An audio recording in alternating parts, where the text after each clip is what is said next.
मैं अचानक 60 के दशक में आ गया हूँ और मेरे साथ एक जादुई सुपरमार्केट भी आ गया है। मैं उसमें से कितना भी खाऊं पीऊं, उसका सामान कभी खत्म ही नहीं होता, अपने आप भर जाता है। और इसी वजह से भूखमरी वाले इस जमाने में भी मेरे तो मजे ही मजे हैं। अरे छोटी बच्ची, तुम कौन हो? दादी, पिताजी होश में आ गए। पिताजी, मेरी इतनी बड़ी बेटी कब से हो गई?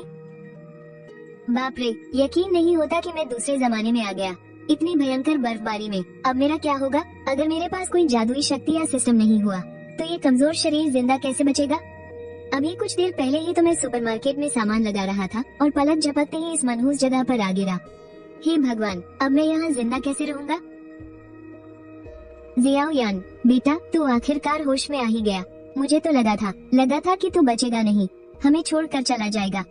माँ, मैं अब ठीक हूँ, आप लोग फिक्र मत कीजिए, बस शरीर में थोड़ी कमजोरी है। मैं अभी तेरे जीजाजी के घर से थोड़े मक्के मांग कर लाती हूँ और तेरे लिए दलिया बनाती हूँ।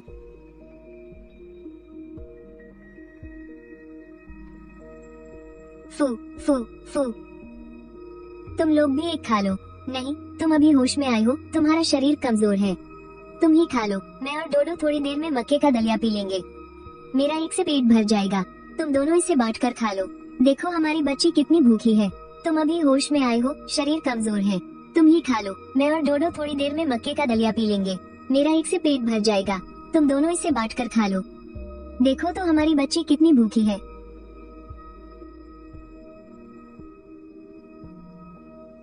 आगे की जिंदगी कैसे कटेगी? मुझे तो खेती बाड़ी का ख भी नहीं आता। बहू, बेटा जल्दी से इसे गरम गरम खा लो।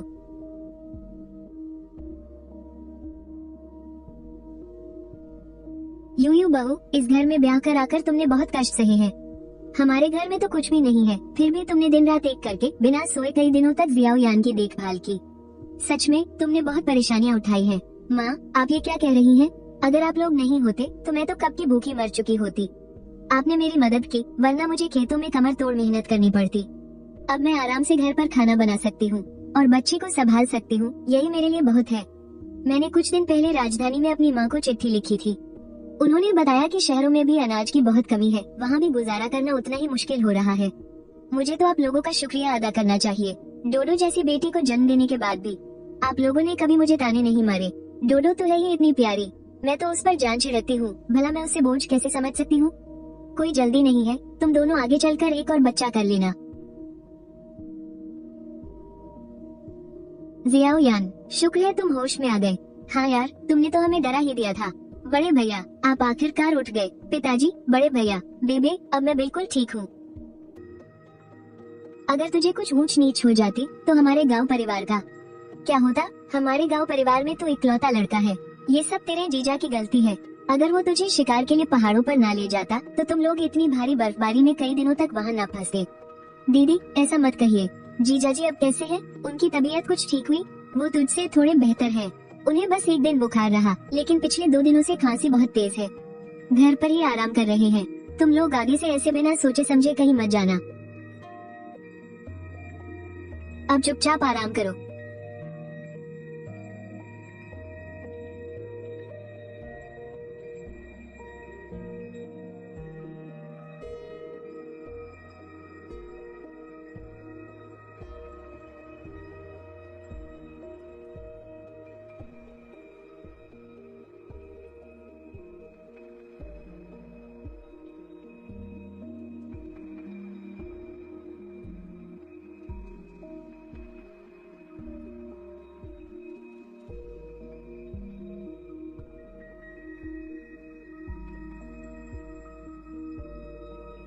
अरे, मेरे माथे के बीच में ये बैंगनी रंग की चमक कैसी है?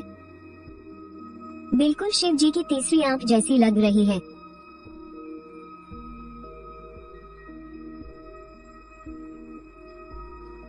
बाप रे, मैं वापस आ गया। कोई है यहाँ? अरे, कोई है क्या? यहाँ तो एक भी इंसान नहीं है, दरवाजे और खिड़कियाँ भी बुरी तरह से बैंड हैं।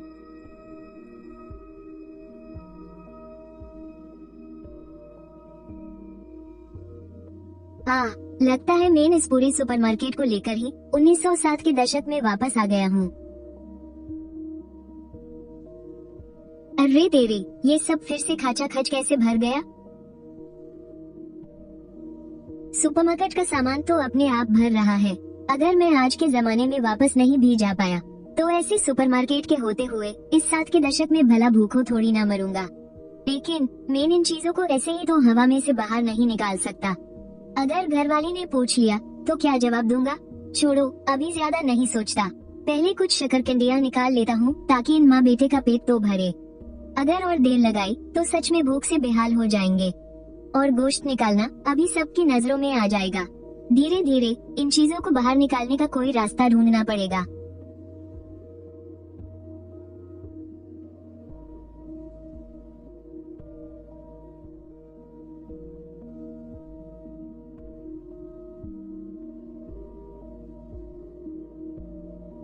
अरे तुम उठ गई? थोड़ी देर और आराम क्यों नहीं कर लेती? कई दिनों से सोहाई तो रही थी, मेरे बदन से तो अब बदबू आने लगी थी, तो सोचा उठकर थोड़ा नहा धो लूं। तुम आज इतनी सुबह सुबह कैसे उठ गए? बस थोड़ी प्यास लगी थी तो पानी पीने आ गया।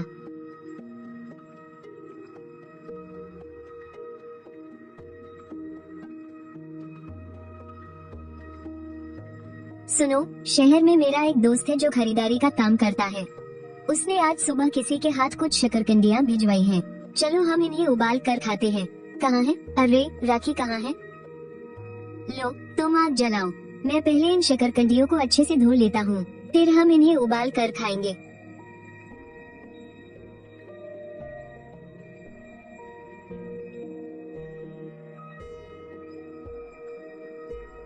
माँ, बापू, मैं उठ गया।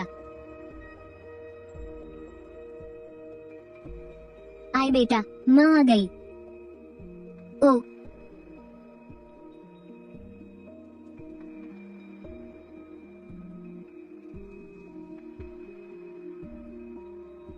माँ, बर्तन में क्या उबल रहा है?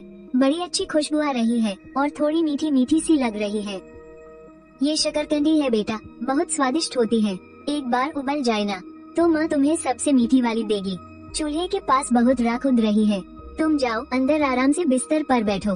पकते ही माँ सबसे पहले तुम्हें खिलाएगी।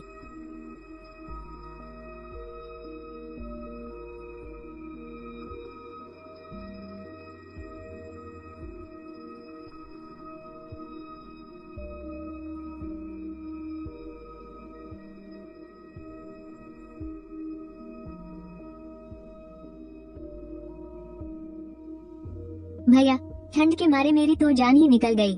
आपने दरवाजा खोलने में इतनी देर क्यों लगाई? बाप रे, कितनी ठंड है यहाँ। माँ ने आप लोगों के लिए कुछ मक्के की रोटियां भिजवाई हैं। जल्दी से अंदर आओ, आग के पास बैठ जाओ। भैया, आपके कमरे से कैसी खुशबू आ रही है? बड़ी मीठी मीठी सी। अरे, ये शकरकंदियां कहाँ से आए? शहर में मेरा एक जान पहचान का दोस्त है। मैंने उसकी 2-3 बार मदद की थी। यूज पता था कि हमारे यहाँ अनाज की कमी है, तो उसने खास तौर पर आज सुबह ये भिजवाई है। तुम वापस जाते वक्त बापू और माँ के लिए भी थोड़ी लेते जाना। भैया, क्या मैं अभी ये खा सकता हूँ? हाँ खा लो ना, वो बगल में खाली कटोरी राखी तो है। ही, तो पहले मैं एक खा ही लेता हूँ। अरे, तुम पहले माँ बापू को दे आओ ना, उन्होंने तो अभी अभी नाश्ता किया है। मैं बस इसे खा कर चला जाऊंगा। कौन सोच सकता था कि ये चंद मामूली शकरकंदियां इन लोगों को इतना खुश कर देंगी।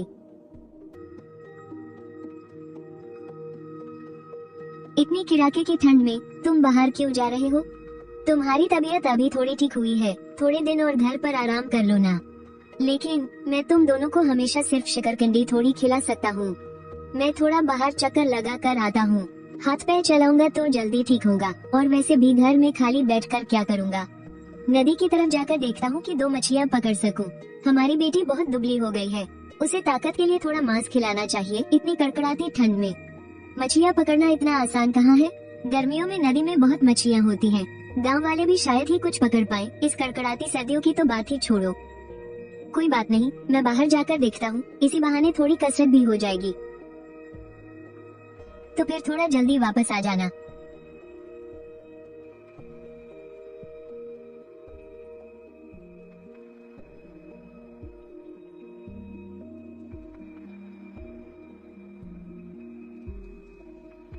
हे भगवान, इसे कैसे पकड़े? बर्फ में छेद करके मछली पकड़ने की तो बात ही छोड़ दो। मुझे तो डर है कहीं मैं ही जमकर बर्फ का गोला ना बन जाऊं।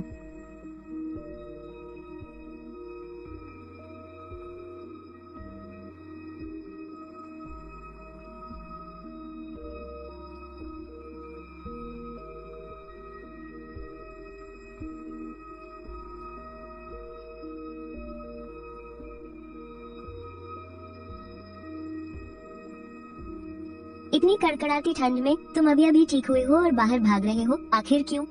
अगर तुम फिर से ठंड से बीमार पड़ गए तो यूयू और उस बच्ची का क्या होगा? माँ, देखो मैं क्या पकड़ कर लाया हूँ। देखिए, मैं बिल्कुल ठीक हूँ ना? अरे बाप रे, इतनी कड़कड़ाती ठंड में तुमने इतनी सारी मछलियाँ कैसे पकड़ ली? मैं नदी पर गया और मैंने बर्फ में एक छेद किया। मैंने शकरकंद का चारा बनाकर डाला और थोड़ी ही देर में मछलियाँ सांस लेने ऊपर आ गयी और मैंने झट से 5 मछलियाँ पकड़ ली। जल्दी से अंदर वाले कमरे में चलो, मैं तुम सबके लिए मछली की सब्जी पकाती हूँ। 5 बड़ी मछलियाँ। ये मछलियाँ कहाँ से आई? पिताजी, सुबह मैं शकरकंद और औजार लेकर गया था। गांव के बाहर नदी के पास बर्फ में छेद करके इन्हें पकड़ा है। सर्दियों में जब बर्फ में छेद करो तो मछलियाँ सांस लेने ऊपर आ जाती है। मैंने बस पानी पर थोड़े शकरकंद डाले और इन्हें पकड़ लिया। शाओयान, अपनी बहन के घर 2 मछलियाँ दे आओ। कल तुम्हारी माँ मुखिया जी के घर अनाज मांगने गई थी तो तुम्हारी बहन अपने ससुराल से लगभग आधा बोरी मक्के का आटा उठा लाई। मुखिया जी ने तो वैसे भी तुम्हारी बहन को ससुराल में ताने सुनने पड़ते हैं। ठीक है, माँ को आधा बोरी शकरकंद और ले जाने दो ताकि वो अनाज वापस किया जा सके। मछलियाँ खत्म होने के बाद मैं और पकड़ लाऊंगा। शकरकंद खत्म हुए तो मैं कुछ और सोचूंगा। हाँ, 1-2 दिन में मैं शहर जाना चाहता हूँ। अपने दोस्तों से मिलकर कोई रास्ता निकालूंगा, देखूंगा कि कोई काम मिल सके तो। पहली बात, तुम्हारे पास नौकरी खरीदने के पैसे नहीं है। दूसरी बात, तुम्हारे पास कोई हुनर नहीं है। भला कोई तुम्हें काम क्यों देगा? शहर में मैं कुछ व्यापारियों को जानता हूँ जो मालगाड़ी से आते जाते हैं। मैं कुछ जरूरी सामान लाकर कारखाने में बेच दूंगा, हो सकता है थोड़े पैसे कमा लूं। इससे आगे अनाज खरीदने में भी आसानी होगी। कुछ दिनों में जाकर देखता हूँ। इस लड़के की बीमारी ने तो जैसे इसके दिमाग के ताले खोल दिए हैं। ये तो समझदार हो गया है। पहले ये सब छोड़ो, अभी मछली पकाना ज्यादा जरूरी है। हमारे घर में कितने दिनों से किसी ने मांस नहीं खाया है। दोपहर को उबले हुए शकरकंद के साथ मछली खाएंगे। बेबे, तुम जाकर आग जलाओ और शकरकंद उबालो। मैं और तुम्हारी भाभी मिलकर मछली साफ करते हैं। हाँ हाँ हाँ, माँ, इसने सुसु कर दिया। हाँ यूयू, तुम थोड़ा और खाओ। हाँ माँ, आप भी खाए ना। खाओ, सब खाओ। आहा, सच में पेट भर गया। पेट भर गया तो अच्छी बात है। माँ, अगली बार मैं और पकड़ कर लाऊंगा। ठीक है, ठीक है।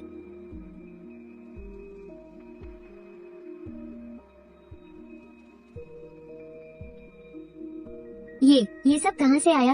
वो क्या है ना, मेरे बेटे शाओयान ने कई सारी बड़ी मछलियाँ पकड़ी हैं और शहर में सामान खरीदने वाले एक दोस्त को पता चला कि हमारे घर में अनाज नहीं है तो उसने किसी के हाथ थोड़े शकरकंद भिजवा दिए। इसलिए शाओयान ने कहा कि जल्दी से समधियों के लिए भी थोड़े भिजवा दूं। आपके बेटे शाओयान की तो जैसे बीमारी के बाद आके ही खुल गई है। हाँ सच, दामाद जी की तबीयत अब कैसी है? अरे बस वैसे ही है। खांसी अभी तक पूरी तरह ठीक नहीं हुई है। कोई बात नहीं, धीरे धीरे आराम से ठीक हो जाएंगे। हाँ हाँ हाँ। काफी देर हो गई है, मुझे घर लौटना चाहिए। मैं चलता हूँ। आराम से जाना और हाँ, आते रहना। अरे अरे रुको।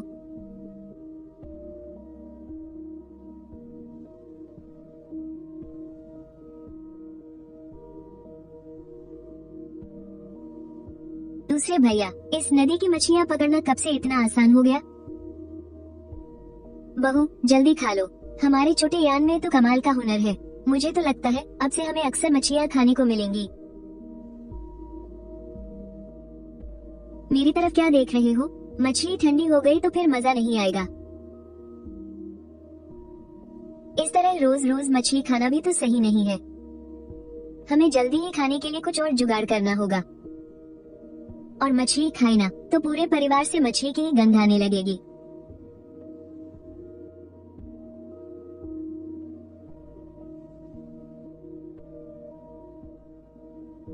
हाँ सच में, आज 10 मछलियाँ पकड़ी थी। दोपहर में हमने 3 बना ली। तुम लौटते वक्त 2 और अपने साथ ले जाना। बीमारी से उठने के बाद हमारा ये छोटा भाई तो बहुत ही होशियार हो गया है। मछली अच्छी तो है, लेकिन लगातार कुछ दिनों तक खाने से मन ऊब जाता है। अब तो कुछ और ही खाना चाहिए। माँ, मैं थोड़ा बाहर टहल कर आता हूँ, देखता हूँ अगर कोई और शिकार मिल जाए तो। क्या तुम फिर से जंगल जा रहे हो? पिछली बार तो तुम्हारी जान जाते जाते बची थी, तुम फिर से जाना चाहते हो? वसंत में बर्फ पिघलने का इंतजार करो। माँ, आप चिंता मत कीजिए, मैं घने जंगल में नहीं जाऊंगा, बस पहाड़ के किनारे ही चक्कर लगा कर आऊंगा। वैसे भी मेरे शरीर की जो हालत है, मैं चाह कर भी घने जंगल में नहीं जा सकता, मुझ में इतनी ताकत कहाँ। तो फिर जल्दी लौटना, ज्यादा देर मत करना। बाहर कड़ाके की ठंड पड़ रही है। हाँ, मुझे पता है।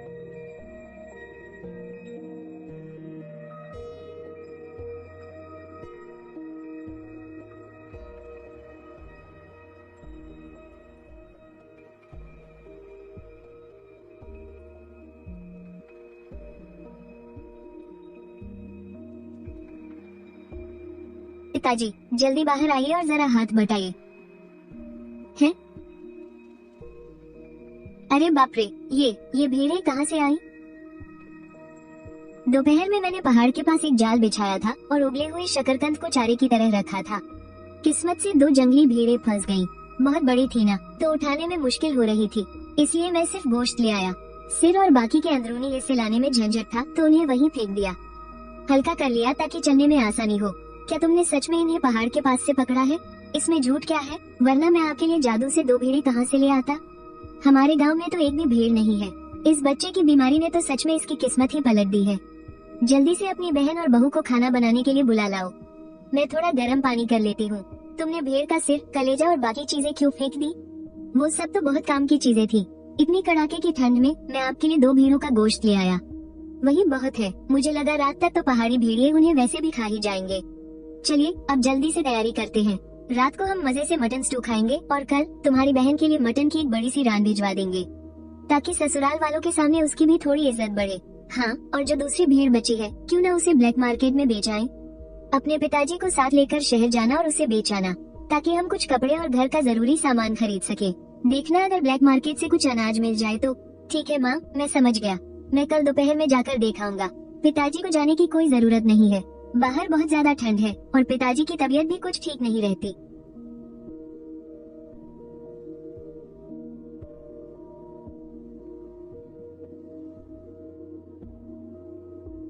अब मुंह क्या ताक रहे हो? जल्दी से आग जलाओ और खाना बनाओ। आज रात तो हम छक्कर मटन खाएंगे।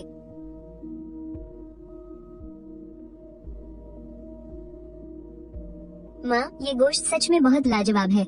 हमें मटन खाए हुए भी 4-5 साल हो गए हैं ना। तुम तो हो ही चटोरे, लेकिन बात तो सच है, हमने कई सालों से इसका स्वाद ही नहीं चखा था। ये मटन तो मछली से भी ज्यादा मजेदार लग रहा है। माँ, अगर आपको अच्छा लग रहा है तो और खाइए ना।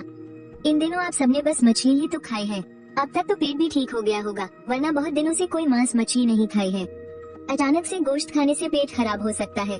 भैया, मैं अभी खा ही रही हूँ। ये क्या पेट खराब होने की बातें कर रहे हो? मुझे ऐसा क्यों लग रहा है कि मेरे मुंह में मटन का स्वाद ही बदल गया है। हाँ हाँ बुआ, आप तो शकरकंदी खा रही हैं। अगर वो पोटी नहीं है तो स्वाद कैसे बदल गया? हाँ हाँ हाँ, मेरा तो पेट भर गया, अब और नहीं खाया जाएगा। हाँ हाँ हाँ। दीदी, जल्दी अंदर आ जाओ। अभी तक खाना नहीं खाया होगा ना? अंदर आ जाओ, साथ में खाते हैं। ये मटन कहाँ से आया? तुम्हारे छोटे भाई ने आज दोपहर को पहाड़ी पर जाकर शकरकंदी का जाल बिछाया था। 2 जंगली बकरियां फंस गई, उन्हीं को मारकर ले आया है। जल्दी बैठो और खाओ। जब तुम्हें वापस छोड़ने जाएंगे तो एक बड़ा सा बकरी का पैर साथ बांध देंगे। हुआ, इतनी रात को ऐसे घबराकर क्यों आए हो? सब ठीक तो है? बाबूजी, मैं शियाओ यान से मिलने आई हूँ। सुना है शहर में छोटे की बहुत जान पहचान है। मुझे पूछना था कि क्या वो कहीं से खांसी की दवा का इंतजाम कर सकता है। वांग यू को इन दिनों रात में बहुत तेज खांसी आती है। अगर ऐसा ही चलता रहा तो मुझे डर है कि कहीं ये बीमारी जड़ ना पकड़ ले और उन्हें जिंदगी भर ऐसे ही खांसना पड़े। दीदी, मुझे लगा पता नहीं क्या बड़ी बात हो गई, बस खांसी की दवा ही तो चाहिए। मैं कल शहर जाकर तुम्हारे लिए ले आऊंगा। क्या तुम सच में ला सकते हो? ससुर जी आज पूरा शहर छान आए पर उन्हें कहीं नहीं मिली, इसीलिए मैं इतनी रात गए तुमसे पूछने दौड़ी चली आई। बड़ी दीदी, तुम बेफिक्र रहो, कल पक्का मैं तुम्हारे लिए दवा ले आऊंगा। शियाओ यान, क्यों ना हम अभी शहर के चोर बाजार चलें? इसी बहाने एक बकरी भी ले जाकर बेच देंगे और लगे हाथ तुम्हारे जीजाजी के लिए दवा भी ले आएंगे। तुम्हारी दीदी इस वक्त बहुत परेशान है। नहीं नहीं, इसकी कोई जरूरत नहीं है। छोटा अभी तो बीमारी से उठा है, कल की कल देखेंगे। दीदी, कोई बात नहीं, अभी जाना ही सही रहेगा। अभी अभी मटन खाया है तो पूरे शरीर में गर्मी है। इस वक्त शहर का चोर बाजार भी खुला होगा और बर्फबारी भी नहीं हो रही है। मैं बकरी कंधे पर लाद कर चला जाऊंगा। अरे मैं भी तुम्हारे साथ चलता हूँ। इतनी रात को इसे स्लेज गाड़ी पर खींच कर ले जाना कंधे पर ढोने से तो कहीं बेहतर है। ठीक है, तुम दोनों बाप बेटे बारी बारी से स्लेज खींच लेना। और हाँ, वहाँ देख लेना, अगर कुछ राशन मिल जाए तो वो भी लेते आना। तुम यहीं घर पर रुको, हम आधी रात तक वापस आ जाएंगे। दवा मिल गई तो कल सुबह सुबह ही ले जाकर तुम जीजाजी को दे सकोगी। हाँ ठीक है, बहुत बहुत शुक्रिया छोटे बाबूजी, माँ, आप दोनों का भी शुक्रिया।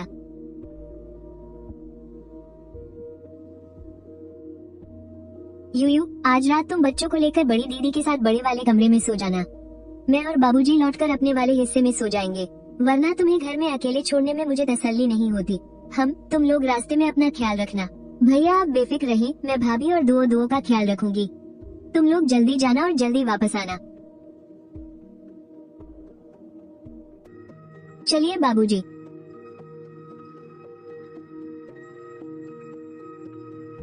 इसे मैं ही खींचता हूँ, आप थोड़ा आराम कर ले। मैं जवान हूँ, ये सब झेल सकता हूँ। मुझे मालूम है कि तू जवान है, पर मैं देख रहा हूँ कि तू अभी बीमारी से उठा है और फिर पूरी दोपहर बकरियां पकड़ने में ही दौड़ा भागी की है, वरना मैंने कब का तुझे ये खींचने लगा दिया होता। अब बातें मत बना, जल्दी चल। अगर गांव वालों के इस मटन को देखकर कोई बखेड़ा खड़ा करने का डर ना होता तो हम सीधे समधी जी के पास जाकर ग्राम पंचायत से गाड़ी खींचने के लिए घोड़ा मांग लेते। खरीदने आए हो या बेचने? अगर बेचना है तो अंदर जाने के लिए 10 पैसे लगेंगे। बेचना है बाबूजी, मैं अंदर जाता हूँ, आप यहीं रुककर स्लेज का ध्यान रखिए। ध्यान रखना कोई चुरा न ले। मैं इसे बेचकर सीधा दवा लेने जाऊंगा। मैं जल्दी वापस आऊंगा। ठीक है, तुम अपना ध्यान रखना। कोई जरूरत हो तो मुझे आवाज दे देना।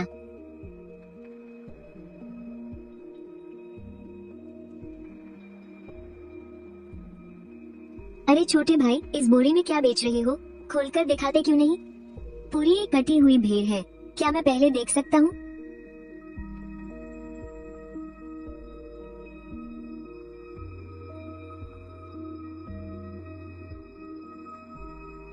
देख लो भाई, इस भेड़ का वजन कितने किलो है?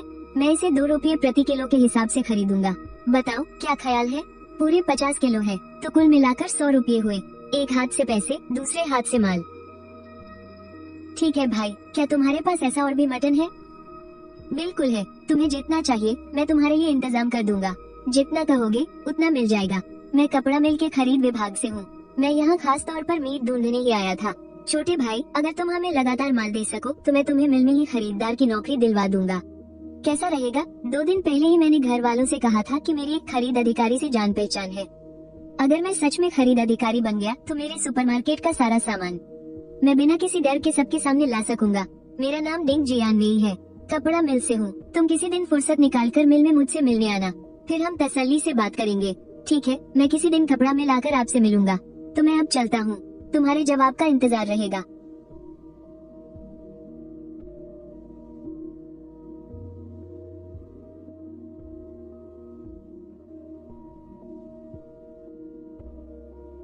क्या हुआ, बिका या नहीं? बाबूजी, मैंने सारा मटन बेच दिया। चलिए शहर के बाहर चलकर बात करते हैं। 50 किलो मटन कितने में बिका? पूरे 100 रुपये में। मैंने 40 रुपये के अच्छे वाले चावल खरीदे और खांसी के लिए मुलेठी की गोलियां भी ले ली है। साथ ही इन्फेक्शन कम करने वाला खांसी का सिरप भी लिया है। तुमने सच में इतने बढ़िया चावल खरीद लिए? बहुत बढ़िया, बहुत बढ़िया। चलो अब घर चलते हैं, तुम स्लेज पर बैठ जाओ। तुम्हारे बाबूजी तुम्हें खींच कर ले चलेंगे। अरे बाबूजी, मैं स्लेज पर क्यों बैठूंगा?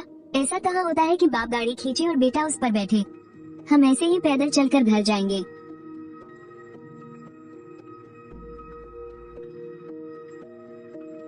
शुक्र है तुम लोग आ गए। तुमने तो मेरी और तुम्हारी दीदी की जान ही निकाल दी थी। शाओयान, क्या तुम दवा ले आए? हाँ माँ, दीदी के लिए दवा मिल गई है। चलो अंदर चलकर बात करते हैं। बाहर की ठंड तो सच में जान ले लेगी। अच्छा हुआ तुम लोग वापस आ गए। दवा मिल गई क्या? और वो मीट बिका या नहीं? सब काम हो गया। जल्दी से कुछ गरम पी लो ताकि शरीर में थोड़ी गर्माहट आए। बड़ी दीदी, ये खांसी की दवा है। एक बार में 4 गोलियां खानी है, दिन में 2 बार। और ये खांसी का सिरप है। जब बहुत ज्यादा खांसी आए तो बस एक छोटा घूंट पी लेना। अगर इन्हें खाने के बाद भी ठीक ना लगे तो मैं जाकर और दवा ले आऊंगा। तुम्हारी दीदी और जीजाजी की तरफ से तुम्हें बहुत बहुत शुक्रिया।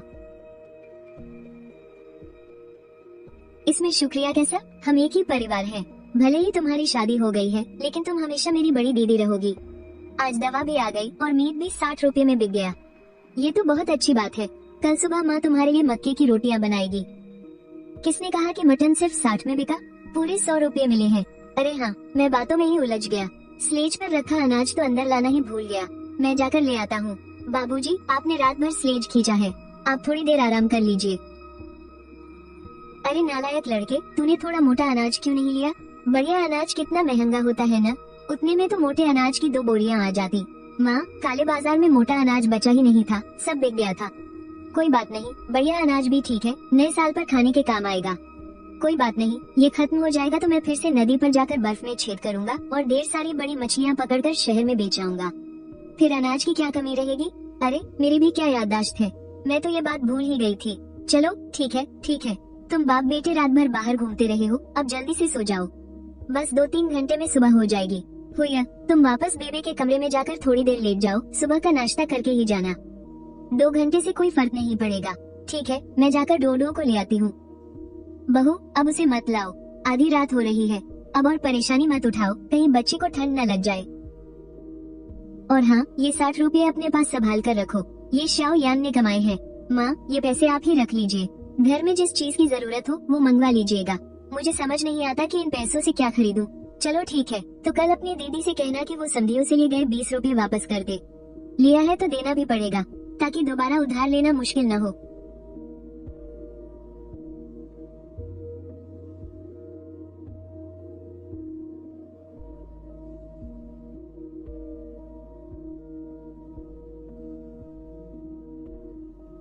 घर की बात ही कुछ और है। सुनो, नए साल में बस 1 महीने से कुछ ज्यादा का वक्त बचा है। नया साल खत्म होने के बाद मैं तुम्हें तुम्हारे मम्मी पापा से मिलाने ले चलूंगा। तुम 16 साल की उम्र में घर से आई थी और तब से वापस नहीं गई। तुम्हें भी अपने घर की याद आती होगी। क्या तुम सच में नए साल के बाद मुझे एक बार घर ले जाओगे? हाँ बिल्कुल, तुम्हें घर छोड़े हुए भी तो कई साल हो गए हैं। कोई भी लड़की अपने माँ बाप को कैसे भूल सकती है भला? बिल्कुल मेरी छोटी बहन की तरह, जो घर छोड़कर जाना ही नहीं चाहती। माँ बाप, आगे से जब भी तुम्हारा अपने मम्मी पापा से मिलने का मन करे तो मैं तुम्हें ले जाया करूँगा। हूँ मंझले भैया, जल्दी से उठकर खाना खा लो, हम सब तो खा भी चुके हैं। अरे बाप रे, आज तो उठने में बहुत देर हो गई। जल्दी खाओ जल्दी खाओ, मैंने छोटी डोडो को खाना खिलाकर उसका पेट भर दिया है। अभी वो अंदर वाले कमरे में तुम्हारी छोटी बहन के साथ खेल रही है। पिताजी कहाँ हैं? दिखाई नहीं दे रहे। तुम्हारे पिताजी वो भेड़ के एक रान और 20 रुपए लेकर तुम्हारी दीदी को घर छोड़ने गए हैं। साथ ही उन्होंने वो पैसे भी लौटा दिए। अब समझो कि हमारे परिवार का सारा कर्ज पूरी तरह से चुकता हो गया। अब आगे से कोई टेंशन नहीं रहेगी। बस यही सोचकर बहुत खुशी हो रही है। तुम्हारे जीजाजी के परिवार ने इस मुश्किल वक्त में सच में हमारी बहुत बड़ी मदद की है। हाँ हाँ हाँ।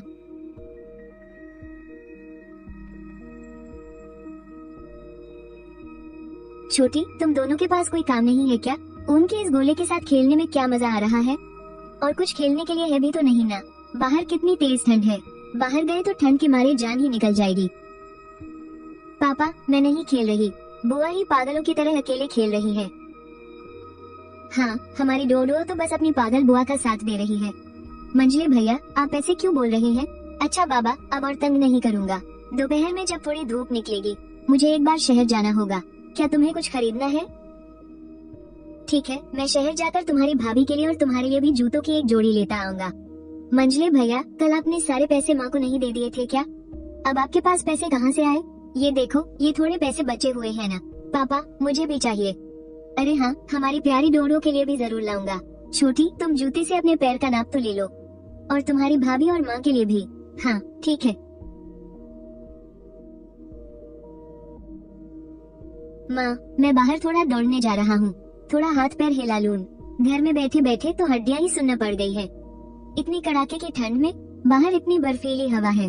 बाहर जाकर क्या करोगे? कहीं ठंड लग गई और बीमार पड़ गए तो फिर से दवाइयाँ खानी पड़ेंगी। चुपचाप घर पर नहीं बैठा जाता क्या? एक बार बसंत आने दो, फिर रोज खेतों में जाकर इतना काम करना पड़ेगा कि तुम बुरी तरह थक कर चूर हो जाओगे। शांति से बैठो, कल ही तो तुमने इतने लंबे पहाड़ी रास्ते की दौड़ लगाई थी, आज फिर बाहर क्यों भाग रहे हो? अरे कुछ नहीं, मैं बस गांव के बाहर नदी के किनारे तक टहलने जा रहा हूँ। सोच रहा हूँ शायद कुछ मछलियाँ पकड़ लाऊं। अरे हाँ, तो जल्दी जाओ, पर अपना ध्यान रखना, बर्फ पर संभल कर चलना, समझे?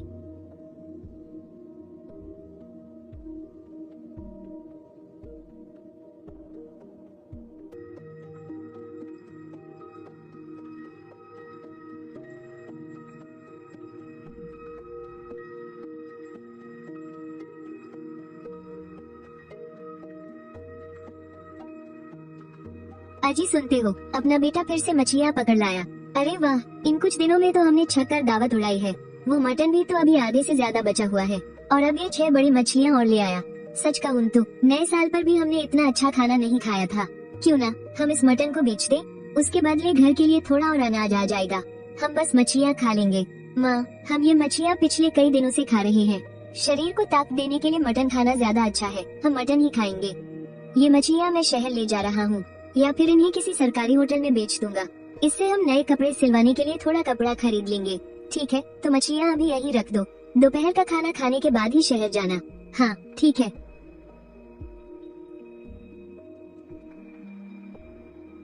गाओ बेबे, तुम माँ बाप के पास रहने के बजाय हमेशा यहाँ दौड़कर क्यों चली आती हो? भैया, मैं घर में अकेले बैठे बैठे बहुत बोर हो जाती हूँ ना, बस अपनी छोटी डोडो के साथ खेलने आ गई। बुआ, मैं तो आपके बिना खेले भी बहुत खुश हूँ। हम हाँ हाँ हाँ हाँ हाँ हाँ, ये छोटी शैतान अब 5 साल से बड़ी हो गई है। अब इसके स्कूल जाने का समय आ गया है। गांव का स्कूल इसके लिए ठीक नहीं रहेगा, इसे तो शहर के स्कूल में ही पढ़ना चाहिए। मंजले भैया, आप थोड़ी देर सो जाइए ना, कल रात आप इतनी देर से जो लौटे थे, दोपहर में आपको शहर भी तो जाना है। तब तक मैं छोटी डोडो को मेन कमरे में ले जाती हूँ और थोड़ी देर में माँ के साथ खाना बनवाती हूँ। हाँ सच, जूतों का नाप ले लिया है, ये लो। खाने के समय हम लोग वहीं आ जाएंगे। वैसे तुम शहर किस लिए जा रहे हो? और ये जूते खरीदने की क्या बात हो रही थी?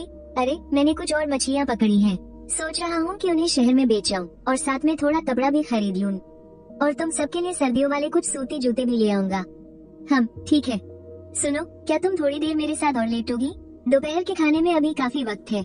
इतनी सुबह सुबह हम दोनों ऐसे एक साथ लेटे, अगर माँ और छोटी बहन अंदर आ गई तो कितना बुरा लगेगा। तुम खुद ही सो जाओ ना, शरारत मत करो, दिन का उजाला है।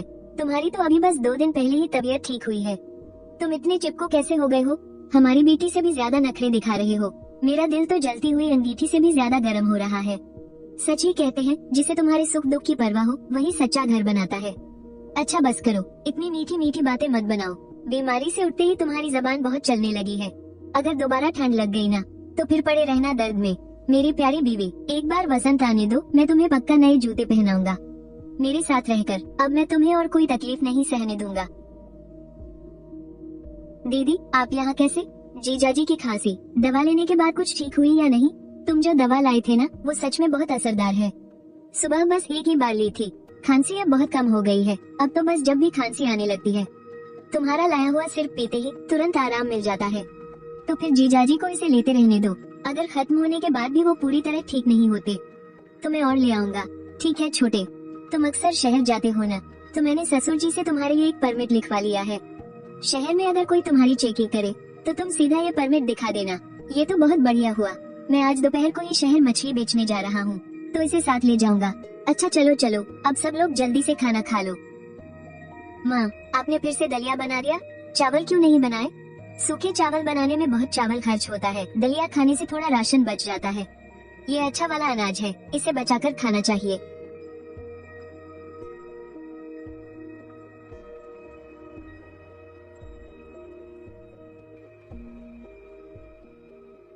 भाई साहब, जरा बताएंगे कि टेक्सटाइल मिल किस तरफ है?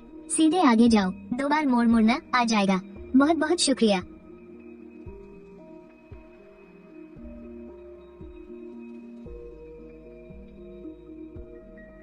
नमस्ते चाचा जी, जीते रहो बेटा। तुम हमारी मिल के तो नहीं लगते, यहाँ क्या काम है? जी चाचा जी, मुझे परचेसिंग डिपार्टमेंट के रिंग जियांगेई साहब से मिलना है। उन्होंने ही मुझे यहाँ मिलने के लिए बुलाया था। तुम्हें हमारे परचेसिंग डायरेक्टर से क्या काम है? मैं माल की सप्लाई करता हूँ। रिंग जियांगेई जी को मुझसे कुछ पोर्क और मटन खरीदना था, इसलिए मैं आ गया। अरे बेटा, क्या तुम सच में पोर्क और मटन ला सकते हो? हाँ, ला सकता हूँ। हाँ हाँ हाँ, आओ आओ, ड्यूटी रूम में आ जाओ। जल्दी से अंदर आकर बैठो, बाहर बहुत ठंड है। हाँ हाँ, मैं तुम्हारे लिए गर्म पानी लाता हूँ, तुम बैठकर थोड़ा आराम करो। मैं अंदर जाकर डायरेक्टर डिंग को बुला लाता हूँ। बात ये है ना कि तुम हमारी मिल के नहीं हो, तो तुम अंदर नहीं जा सकते। मिल के नियम कानून ही कुछ ऐसे हैं। ठीक है, आपको तकलीफ देने के लिए माफी चाहूंगा चाचा जी। बाद में अपने घर के लिए भी ऐसी ही एक अंगीठी ले लूंगा, फिर सर्दियों में ठंड नहीं लगेगी। डायरेक्टर डिंग, यही वो लड़का है जो आपसे मिलने आया है। अरे मेरे भाई, मैं तो तुम्हारा ही इंतजार कर रहा था। मैं पूरी सुबह से इंतजार में था। मुझे लगा तुम आओगे ही नहीं, या फिर किसी और मिल में चले जाओगे। नमस्ते डिंग भाई, कल रात सामान बेचकर मैं अपने गांव चला गया था। सोने में देर हो गई तो दोपहर का खाना खाकर ही शहर के लिए निकला। तुम कौन से गांव से हो? क्या तुम शहर में नहीं रहते? मैं तुवांचिए की छठी टीम से हूँ। यहाँ से काफी दूर है। खैर, आपने कहा था कि आपको मीट चाहिए, तो मैं आ गया। चलो मेरे ऑफिस में चलकर बात करते हैं।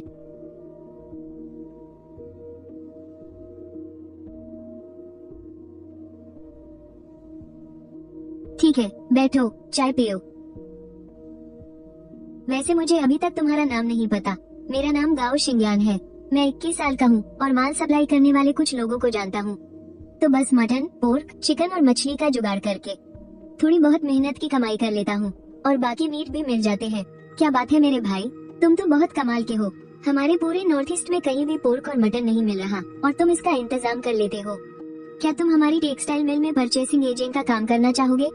डिंग भाई, मुझे माफी रखिए, मुझे रोज फैक्ट्री आकर एक ही जगह बैठकर काम करना पसंद नहीं, और वैसे भी मेरी बीवी और बेटी गांव में ही है।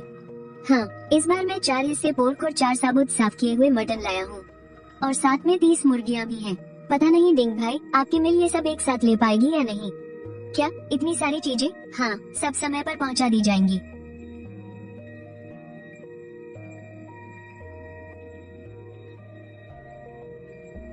कॉमरेड गाओ, एक काम करते हैं, तुम सीधे हमारी कपड़ा फैक्ट्री में परचेजिंग एजेंट बन जाओ। तुम्हें ऑफिस में बैठने की कोई जरूरत नहीं है।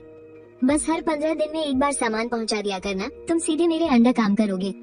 तुम्हें परचेजिंग डिपार्टमेंट जाने की भी जरूरत नहीं है। हम तुम्हें ग्रेड 9 के एजेंट से शुरू करेंगे। महीने की 35 रुपये की सैलरी मिलेगी। कैसा रहेगा? और तो और, तुम्हारा नाम भी शहर के रजिस्टर में आ जाएगा।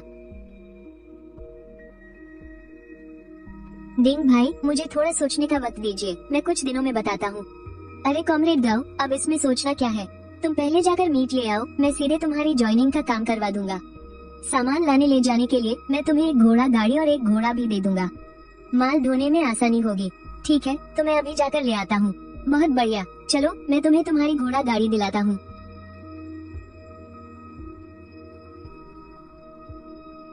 लाओ शू, हाँ डायरेक्टर डिंग, क्या बात है? जल्दी से एक सबसे बढ़िया घोड़ा गाड़ी तैयार करो और उसमें जानवर जोत दो। ये कॉमरेड गांव के इस्तेमाल के लिए है। हाँ, बिल्कुल अभी लाया। डिंग भाई, ये घोड़ा तो नहीं लग रहा, ये तो खच्चर है ना? हाँ, खच्चर ही तो है। यहाँ भला घोड़े कहाँ से आएंगे? सब खच्चर ही हैं। खच्चरों में घोड़े से ज्यादा ताकत होती है। माल ढोने के लिए एकदम सही है। ठीक है, खच्चर ही सही। डिंग भाई, तो फिर मैं माल लेने जा रहा हूँ। दोपहर तक पहुँचा दूंगा। ठीक है, रास्ते में अपना ध्यान रखना। मैं फैक्ट्री में तुम्हारा इंतजार करूंगा। डायरेक्टर डिंग, ये नौजवान यहाँ क्या करता है? आपने इसे गाड़ी लेकर क्या लाने भेजा है? ये लड़का कोई मामूली इंसान नहीं है। ये गाड़ी से सुअर, बकरे और मुर्गे का मीट लेने गया है। क्या सुअर और बकरे का मीट?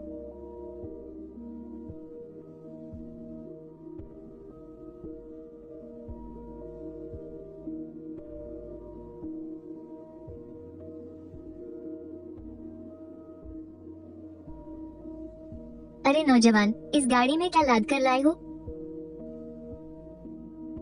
चाचा, आप खुद ही देख लीजिए। अरे बाप रे नौजवान, अगर तुम सुबह आ जाते तो कितना अच्छा होता। हम दोपहर को ही बकरे का मीट खा लेते। मेरा घर गांव में है, जो यहाँ से काफी दूर है चाचा। अच्छा, कोई बात नहीं, मैं पहले स्टाफ कैंटीन जा रहा हूँ। हाँ, जरा संभल कर जाना। आखिर तुम आ ही गए।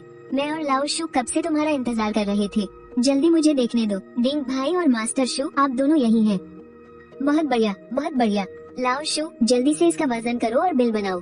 हाँ, और मैं गाँव भाई को उनके पैसे दिलाने ले जाता हूँ। ए लड़को, तुम सब बाहर आओ और सामान उठवाओ। गाँव भाई, हमारी फैक्ट्री में मीट का दाम ब्लैक मार्केट जितना तो नहीं है। सुअर और बकरे का मीट दोनों तुम्हें 1.5 रुपए प्रति जिन के हिसाब से मिलेंगे, और मुर्गे के लिए 10 रुपए प्रति पीस मिलेंगे। बोलो, मंजूर है। मैं जानता हूँ कि आजकल चीजें बहुत महंगी है, लेकिन हमारी ये सरकारी फैक्ट्री है। नियम कानून होने की वजह से हम ज्यादा दाम नहीं दे सकते। कोई बात नहीं, पैसों के मामले में जैसा डिंग भाई कहे मुझे मंजूर है। बहुत अच्छे, मुझे तो डर था कि कहीं कम दाम सुनकर तुम मना ना कर दो। डायरेक्टर डिंग, वजन कर लिया है। सुअर का मीट 400 जिन है, बकरे का मीट 200 जिन और 30 मुर्गे हैं। बाप रे, ये तो पूरे 1200 रुपये हुए। इतने में तो शहर में एक शानदार घर खरीदा जा सकता है। डिंग भाई, क्या सच में 1200 रुपये में शहर में घर आ जाएगा? बिल्कुल आ जाएगा, वो भी एक बेहतरीन आंगन वाला बड़ा घर जिसमें 6-7 कमरे होंगे। क्यों, क्या तुम खरीदना चाहते हो? हमारी फैक्ट्री के बूढ़े लियो अपना एक घर बेचने ही वाले हैं। बिल्कुल स्कूल के पास ही है। वैसे भी ऐसे वक्त में हर कोई अपना पैसा राशन पर खर्च कर रहा है, किसी के पास घर खरीदने के लिए फालतू पैसे कहाँ हैं? काफी समय से घर बिका ही नहीं है। वैसे वो बूढ़े लियो अपना घर कितने में बेचना चाहते हैं? क्या मैं पैसों के बदले चावल दे सकता हूँ? क्या तुम्हारे पास चावल जैसा बढ़िया राशन है? हाँ, ज्यादा तो नहीं, बस कुछ 1000 किलो ही है। मैंने सोचा था कि अपने खाने के लिए रखूंगा।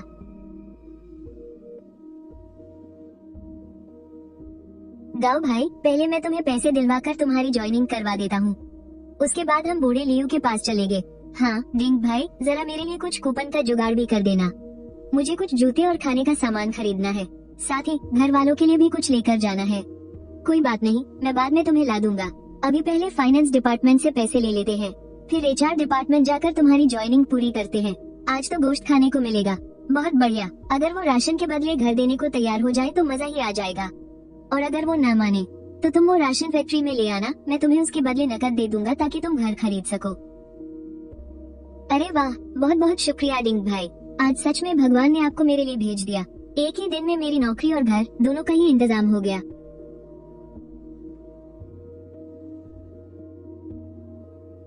चलो ठीक है, आज से तुम हमारी रेड स्टार टेक्सटाइल फैक्ट्री के आधिकारिक परचेजर हो। शुक्रिया डायरेक्टर डिंग। तुम यहाँ थोड़ी देर बैठो, मैं बूढ़े लियो को बुलाकर लाता हूँ।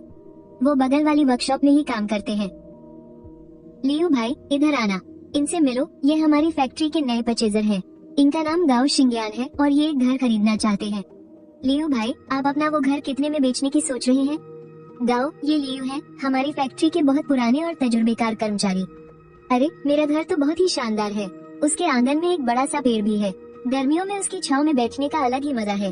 और हाँ, उसमें 6 बड़े कमरे भी हैं। आंगन भी काफी खुला खुला है। मैं तो अब अपने बेटे के साथ रहने जा रहा हूँ ना, तो अब वहाँ मेरा रहना कम ही होगा, इसलिए मैं उसे बस 1200 युआन में बेच रहा हूँ। अगर बहुत अच्छा होता ना तो ये 2000 युआन में भी चुटकियों में बिक जाता। लियो चाचा, क्या मैं पैसों की जगह चावल दे सकता हूँ? 1 किलो चावल के बदले 1 युआन, क्या कहते हैं? मतलब 1200 किलो चावल आपके घर के बदले, क्या ये ठीक रहेगा? नौजवान, क्या तुम्हारे पास सच में चावल है? 1200 किलो तो बहुत ज्यादा हो जाएगा।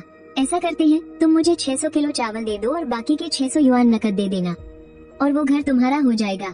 ठीक है, तो चलो अभी जाकर घर देख लेते हैं। हम सब एक ही फैक्ट्री के हैं। अगर घर पसंद आ गया तो मैं 600 युआन आपको पहले ही दे दूंगा। लियो का वो घर सच में बहुत शानदार है, तुम वहाँ जाओगे तो खुद ही देख लोगे। चलो ठीक है, मैं अभी जाकर छुट्टी की अर्जी देता हूँ। हम अभी चलते हैं। डिंग भाई, मैं पहले घर देख कर आता हूँ, फिर 15 दिन बाद मैं आपके लिए राशन का इंतजाम कर दूंगा। अरे गाओ सुनो, लियो को वो 600 किलो चावल नहीं चाहिए। तुम वो चावल उसे मत देना, सीधा फैक्ट्री में भिजवा देना। मैं यहाँ तुम्हारा हिसाब किताब संभाल लूंगा। आजकल हमारी फैक्ट्री में सबको रूखा सूखा खाना पड़ रहा है, यहाँ तक कि मैनेजर को भी। तुम बस जल्दी से थोड़े चावल ले आना ताकि हमारे अफसरों को कुछ अच्छा खाने को मिल सके। ठीक है डिंग भाई, जैसे ही मेरा घर पक्का हो जाएगा मैं तुरंत चावल ले आऊंगा। ठीक है, अब तुम जल्दी से जाकर घर देख लो। कोई भी जरूरत हो तो बेझिझक मेरे पास आ जाना।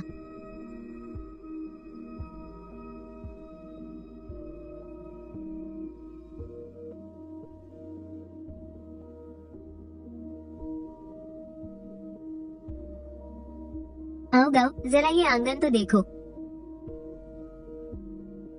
देखो ये कितना बड़ा और घना पेड़ है। गर्मियों में जब इस पर हरे भरे पत्ते आते हैं तो इसके नीचे बैठने का सुकून ही अलग होता है।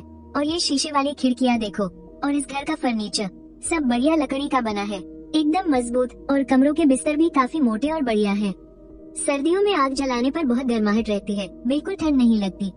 पास ही में स्कूल और एक बड़ा पार्क भी है। आगे चलकर जब बच्चा स्कूल जाएगा तो बाहर घूमने फिरने में भी आसानी होगी। बाद में अपनी बीवी और बेटी को भी यहाँ ले आना। तब छोटी बच्ची के लिए स्कूल जाना आसान हो जाएगा। और देखो, उस मुख्य कमरे के बाहर टीवी के एंटीना का खंभा भी लगा है। अगर तुम टीवी खरीदते हो तो बस एंटीना लगाओ और मजे से टीवी देखो। हाँ, वैसे मुझे डायरेक्टर डिंग ने बताया था कि तुम गांव से आए हो। अगर तुम्हारी बीवी है तो कागजी काम करते वक्त ये घर अपनी बीवी के नाम करवा लेना, इससे उसे भी शहर की नागरिकता मिल जाएगी। लेकिन ये बिल्कुल मत बताना कि तुमने इसे खरीदा है, बस यही कहना कि यह भतीजी ने तोहफे में दिया है। इससे कागजी काम आसानी से हो जाएगा। ठीक है, मैं समझ गया। चाचा लियू, मैंने ये घर खरीद लिया है। ये रहे आपके पैसे। कल दोपहर को हम नाम बदलने का कागजी काम पूरा कर लेंगे और उसी वक्त मैं आपके घर 6 बोरी चावल भी भिजवा दूंगा। ठीक है, ठीक है। मैं कल दोपहर की छुट्टी लेकर इसी घर में तुम्हारा इंतजार करूंगा।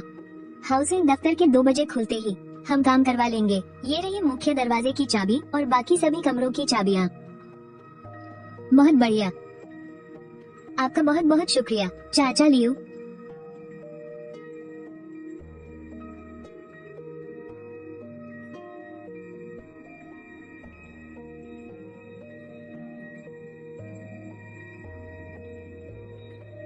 दादी चुन।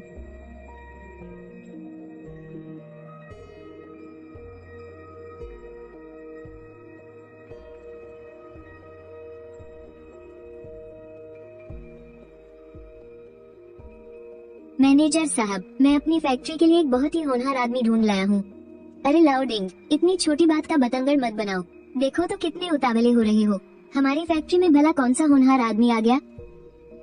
आपको शायद मेरी बात पर यकीन न हो। कल रात में ब्लैक मार्केट में गांव शिंगयान से मिला था। मैं आपको सारी बात तफसील से बताता हूँ। तो फिर तुम उसे तुरंत फैक्ट्री क्यों नहीं ले आए? मैनेजर साहब, जरा सब्र तो कीजिए। दोपहर को वो नौजवान खुद ब खुद यहाँ आ गया था। उसने मुझसे पूछा कि क्या फैक्ट्री को गोश्त चाहिए। मैंने कहा बिल्कुल चाहिए। फिर आप अंदाजा लगाइए कि क्या हुआ। उस नौजवान ने सीधे सुअर के गोश्त के 4 बड़े हिस्से निकाल दिए, 4 पूरी साफ की हुई भेड़ें और साथ ही खाने वाले 30 मुर्गे भी। एक पल के लिए तो मैं भी हक्का बक्का रह गया था। मुझे तो वो बड़ा ही काम का आदमी लगा। मुझे डर था कि कहीं वो हाथ से ना निकल जाए, इसलिए मैंने उसे तुरंत अपनी फैक्ट्री का खरीदार बना लिया। उसे यहाँ बैठकर काम करने की जरूरत नहीं है। महीने में बस 2 बार आकर सामान छोड़ जाना ही काफी है। बाद में मैंने बातों बातों में कहा कि रसीद पर लिखे इन 1200 रुपयों से शहर में एक शानदार घर और आंगन आसानी से खरीदा जा सकता है। आप अंदाजा लगाइए उसने क्या जवाब दिया। उसने सीधे सीधे कह दिया कि वो घर के बदले 1200 किलो चावल देना चाहता है। सच में यह नौजवान तो बड़ी कमाल का निकला। तुम्हें उसे हर हाल में रोक कर रखना होगा। एक काम करते हैं, क्या फैक्ट्री में अभी 2 नए टीवी नहीं बचे हैं? उनमें से एक टीवी उसे इनाम के तौर पर दे दो। बस वो हमारे हाथ से निकलना नहीं चाहिए। ठीक है, जब वो 2 दिन बाद चावल देने आएगा तो मैं उसे टीवी दे दूंगा। सच में हमारी फैक्ट्री को एक अनमोल हीरा मिल गया है। अफसोस कि आज बहुत देर हो चुकी है, वरना हम सब मिलकर मटन दावत का मजा लेते।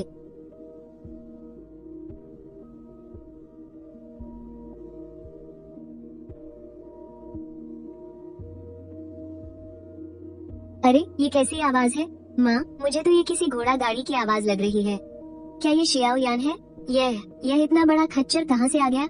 हमारे गांव में तो इतना तगड़ा घोड़ा भी कभी नहीं देखा गया। माँ, यह एक खच्चर है। इसे खास तौर पर माल ढोने के लिए ही इस्तेमाल किया जाता है।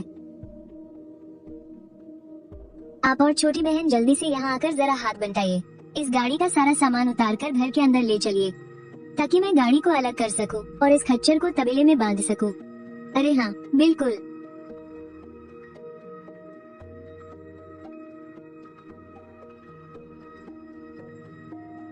माँ, खाना बन गया क्या? मुझे बहुत जोरों की भूख लगी है। और हाँ, पिताजी कहाँ हैं? मुझे पता था तू भूख से बेहाल होगा। तेरे लिए थोड़ा मटन बचा कर रखा है, मैं अभी जाकर उसे गर्म करती हूँ। तेरे पिताजी वो पंचायत भवन गए हैं। सरपंच और अपने कुछ पुराने दोस्तों के साथ गपशप कर रहे हैं और साथ ही अगले साल वसंत में खेती बाड़ी को लेकर बात कर रहे हैं। वो भी आते ही होंगे। भैया, आपने मेरे लिए जूते खरीदे या नहीं? मैं तो पूरी दोपहर बस आपके लौटने का ही इंतजार कर रही थी। ले आया, ले आया। तुझे कैसे भूल सकता हूँ।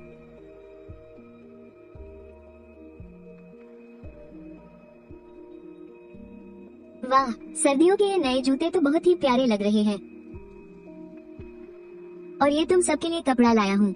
बाद में इसे अपने लिए नए गर्म कपड़े सिलवा लेना। ये दूध का पाउडर है, डोडो और माँ की सेहत बनाने के लिए। ये कपड़ा, अरे ये कपड़ा तो सरकारी दुकान पर सिर्फ राशन कार्ड पर ही मिलता है, वो भी बड़ी मुश्किल से। मंझले भैया, कहीं आप कोई डकैती तो नहीं डाल आए? वरना इतनी अच्छी अच्छी चीजें कहाँ से आ गई? कैसी डकैती? मैंने ये सब सरकारी दुकान से ही खरीदा है।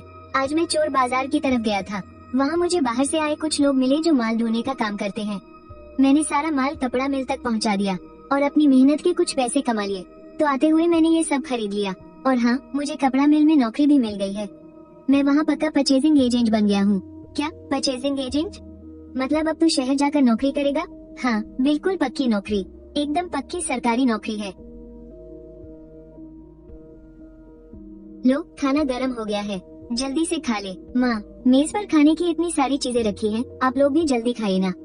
छोटी, जाकर अपनी भाभी को बुला ला। तुम सब एक कटोरी दूध बनाकर पी लो। और ये डिब्बे वाले आड़ू भी हैं, ये सब बहुत अच्छी चीजें हैं, जल्दी से खाओ। अरे, मुझे ऐसे क्यों घूर रही हो? मैं बस शहर जाकर परचेजिंग एजेंट ही तो बना हूँ। अरे ठीक है माँ, आप पहले दूध बनाने के लिए पानी गर्म कर लो, मैं भाभी को बुलाकर लाती हूँ।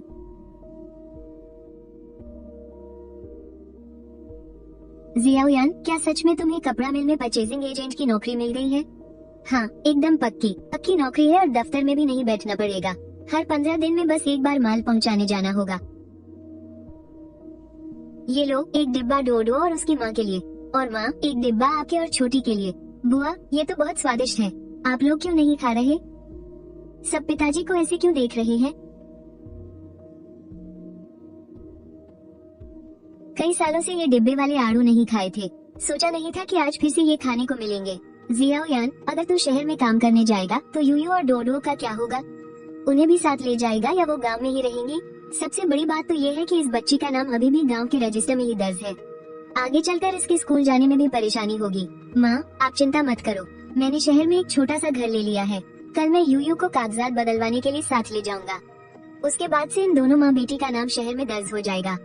और मैंने सोचा है कि छोटी डो की पढ़ाई भी शहर में ही करवाऊं। मैं भला उन्हें अपने साथ कैसे नहीं ले जाता?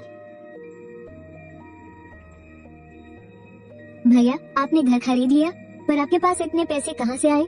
आज तो कमाल ही हो गया, एक तो नई नौकरी, फिर खाने की इतनी अच्छी अच्छी चीजें, और ऊपर से नया घर। मुझे तो विश्वास ही नहीं हो रहा, मैं तो आपको पहचान ही नहीं पा रही हूँ। अरे इतना शोर मत मचाओ, कल रात मैं मटन बेचने शहर गया था, वहाँ मेरी मुलाकात कपड़ा मिल के परचेजिंग मैनेजर डिंग जियानवेई से हुई। मैंने अपना मटन सीधा उन्हें ही बेच दिया, बस उसी वजह से मुझे ये नौकरी मिल गई। घर टेक्सटाइल फैक्ट्री का है। लियू दादाजी को अपने बेटे के पास रहने के लिए जाने की जल्दी थी, इसलिए जल्दी में बेच रहे थे तो काफी सस्ते में मिल गया। पैसे हम धीरे धीरे चुका सकते हैं। मैं थोड़ा सामान का लेन देन करूंगा और 1 साल की तनख्वाह मिलाकर लगभग सारा कर्जा उतर जाएगा। क्या तुम सच कह रहे हो? क्या मैं और डो सच में शहर के निवासी बन जाएंगे? क्या डो सच में शहर के स्कूल में पढ़ सकेगी? हाँ, बिल्कुल सच है। कल ही मैं तुम्हें लेकर सारे कागजात पूरे करवा लूंगा। अब से हम शहर में ही अपना घर बसाएंगे। हमारे घर से भी एक पक्की नौकरी वाला बन गया। तुम और यूयू अपना नाम शहर में दर्ज करवा लोगे तो पक्के शहरी बन जाओगे, फिर तुम्हें कभी खेतों में काम नहीं करना पड़ेगा। यूयू और छोटी डुओ की तो किस्मत ही खुल गई। तुम्हारे पिताजी वापस आकर जब ये सुनेंगे तो खुशी से फूले नहीं समाएंगे। हमारे घर में अब कभी भूखे पेट सोने की नौबत नहीं आएगी। भैया भाभी, अगर आप लोग डुओ को शहर ले गए तो मेरे साथ खेलने के लिए कोई नहीं बचेगा। अरे पगली, तुम्हारे भैया शहर में नौकरी कर रहे हैं, ये कितनी खुशी की बात है। तू मुंह क्यों लटका रही है? कोई तेरे साथ नहीं खेलेगा तो माँ खेलेगी ना तेरे साथ। माँ, ऐसा थोड़ी है कि हम वापस नहीं आएंगे, ये सब तो छोटी डुओ की पढ़ाई के लिए है ना। छुट्टियों में मैं इन्हें यहाँ रहने के लिए ले आया करूँगा, या फिर आप लोग भी हमारे साथ शहर में कुछ दिन रहने आ जाना। सर्दियों में खेतों में काम तो होता नहीं, तो सर्दियों में शहर आकर हमारे साथ ही रहना। क्या शहर वाले घर में इतने सारे लोग रह पाएंगे? बिल्कुल रह पाएंगे। उस आंगन में 5-6 कमरे हैं, वहाँ बिजली है, नल का पानी है, और तो और नहाने के लिए एक अलग गुसलखाना भी है। वहाँ गर्म पानी से नहा भी सकते हैं। कल मैं और यूयू पहले जाकर सब सेट कर लेंगे, फिर 2 दिन बाद घोड़ागाड़ी से आप सबको शहर लेकर जाएंगे। अब मुझे फैक्ट्री से एक घोड़ागाड़ी मिली है तो शहर जाना भी आसान हो गया है, पैदल नहीं चलना पड़ेगा। हाँ हाँ हाँ।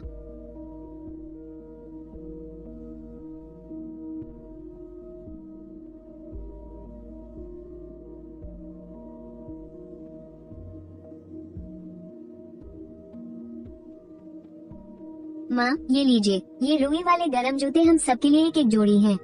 छोटी डुओ के पैर बहुत छोटे हैं ना, इसलिए उसके नाप के नहीं मिले।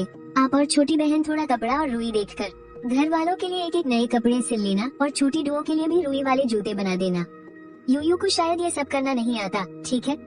हाँ, कोई बात नहीं, सिर्फ अपने घर वालों के लिए ही नहीं, तुम्हारी बड़ी बहन के लिए भी एक बना दूंगी। चलो अब तुम लोग जल्दी अपने कमरे में जाओ, दिन भर के थके हुए हो, जल्दी जाकर सो जाओ। शियाओ यान, तुम पहले जाओ, मैं छोटी डुओ को ये डिब्बे वाला दूध खत्म करवा के बस अभी आती हूँ। ठीक है, मैं पहले जाकर बिस्तर गर्म करता हूँ।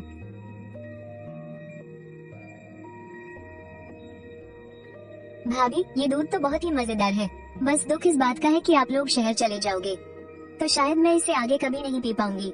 गांव में तुम्हारे पास कोई खास काम तो है नहीं, क्यों न तुम भी हमारे साथ कुछ दिन शहर आकर रहो, मुझे और छोटी डुओ को भी बातें करने के लिए एक साथी मिल जाएगा। अरे हाँ हाँ, मैं भी चलूंगी, मैं भी चलूंगी। बिल्कुल नहीं, तुम्हारे भैया और भाभी शहर जाकर शायद एक और बच्चा प्लान करें, तो वहाँ जाकर उन दोनों को बस परेशान ही करेगी।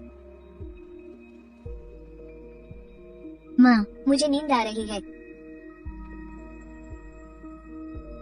यूयू, क्या आज रात छोटी डुओ तुम्हारे साथ नहीं सोएगी? माँ, आज रात छोटी डुओ को आप ही अपने साथ सुला लीजिए ना। मैं जाकर शियाओ यान से पूछना चाहती हूँ कि आज ये सब हुआ कैसे, अचानक से घर कैसे खरीद लिया और सामान खरीदने वाला अफसर कैसे बन गया।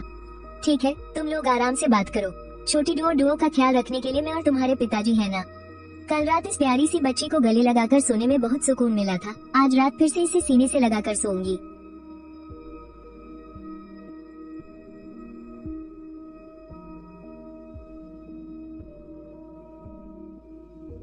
ये सब कहाँ से आया?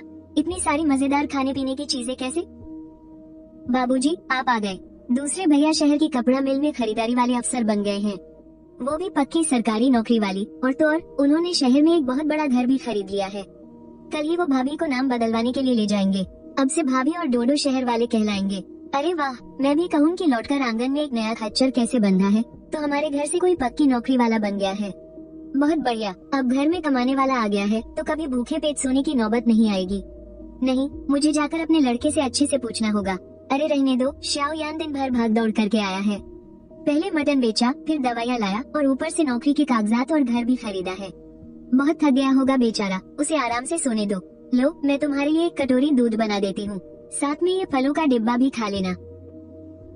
हाँ हाँ बिल्कुल।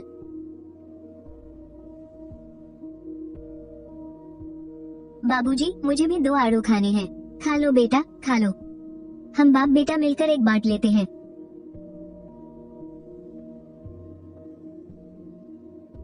आज तुमने कहाँ नहाया था? इतनी अच्छी महक आ रही है।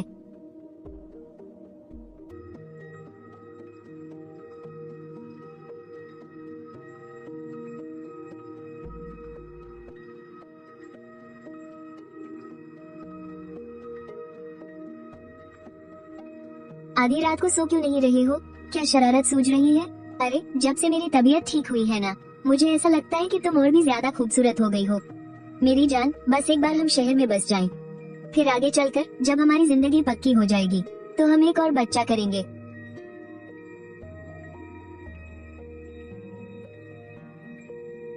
चलो, अब जब तुम जाग ही गए हो तो मुझे सब सच सच बताओ, इन 2 दिनों में आखिर हुआ क्या है? कभी मछली तो कभी मटन ला रहे हो, और अचानक से अफसर भी बन गए, और वो घर, तुम्हारे पास इतना पैसा कहाँ से आया? माना कि तुम खरीदारी वाले अफसर बन गए हो, लेकिन महीने की 35 रुपए की तनख्वाह में कोई इतना महंगा घर कैसे खरीद सकता है? और तो और तुमने फैक्ट्री वालों को कोई सामान भी नहीं दिया था, तो क्या वो तुम्हें ऐसे ही मुफ्त में काम दे देंगे? और रात को जो तुम वो बढ़िया वाली टॉफी और दूध का पाउडर लाए, मैंने तो शहर में भी कभी ऐसी चीजें नहीं देखी। आखिर ये सब चल क्या रहा है? अरे मेरी जासूस बीवी, तुम्हारे दिमाग की तो दाद देनी पड़ेगी। क्या कमाल का अंदाजा लगाया है तुमने? वो तो है, आखिर मैंने हाई स्कूल तक पढ़ाई की है, इतनी अकल तो मुझ में है ही। बातों को मत घुमाओ और जल्दी से सच बताओ, क्या मेरा चुप रहना ठीक नहीं है? तुम्हें क्या लगता है? जल्दी बताओ, वरना आज के बाद मेरे बिस्तर पर कदम मत रखना। अच्छा बाबा, बताता हूँ। जब से मेरी आँख खुली है, मेरे हाथों में जादू से मछली और मटन आ जाता है। बस यही बात है। क्या तुम मुझ पर यकीन करोगी? नहीं, मैं बिल्कुल नहीं मानती। तुम पक्का मुझसे झूठ बोल रहे हो। ये कौन सा बड़ा सुपरमार्केट है? हमारे इस छोटे से गांव में इतना बड़ा सुपरमार्केट कहाँ से आ गया? मैं सच में कोई झूठ नहीं बोल रहा। मेरी तबीयत ठीक होने के बाद पता नहीं कैसे मुझे एक बड़ा सुपरमार्केट मिल गया। उसके अंदर खाने पीने और इस्तेमाल की हर एक चीज मौजूद है, और सबसे बड़ी बात, सामान खत्म होने पर अपने आप वापस आ जाता है।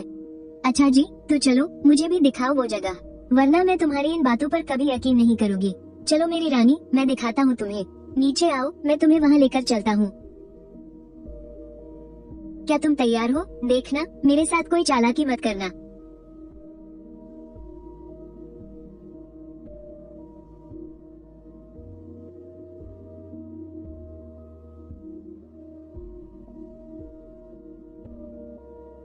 ये कौन सी जगह है?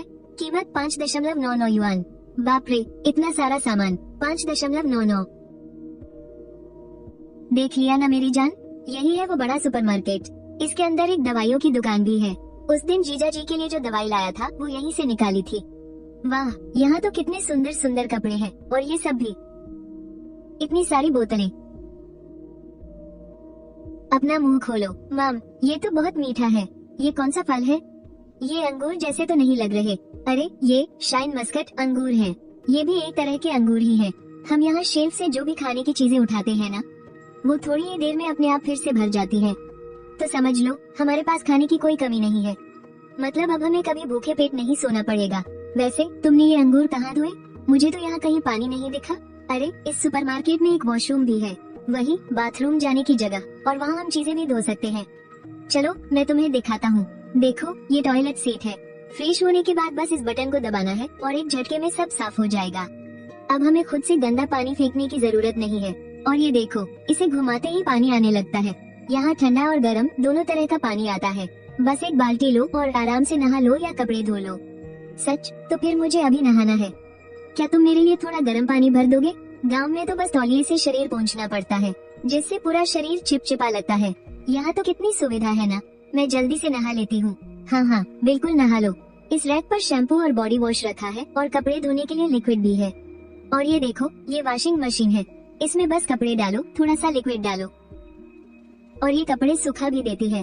2 दिन पहले जब मैं यहाँ आया था तो मैंने भी सबसे पहले नहाया ही था।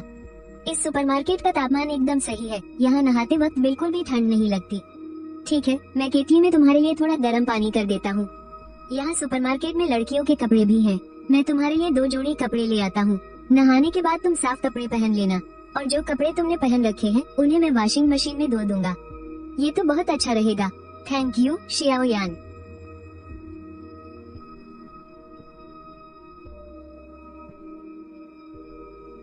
युए गर्म पानी तैयार है। तुम अपने गंदे कपड़े मुझे दे दो, मैं इन्हें मशीन में डाल देता हूँ। थोड़ी ही देर में सब चकाचक हो जाएंगे। मैंने तुम्हारे लिए नए कपड़े रख दिए हैं। नहाने के बाद तुम इन्हें ही पहनना।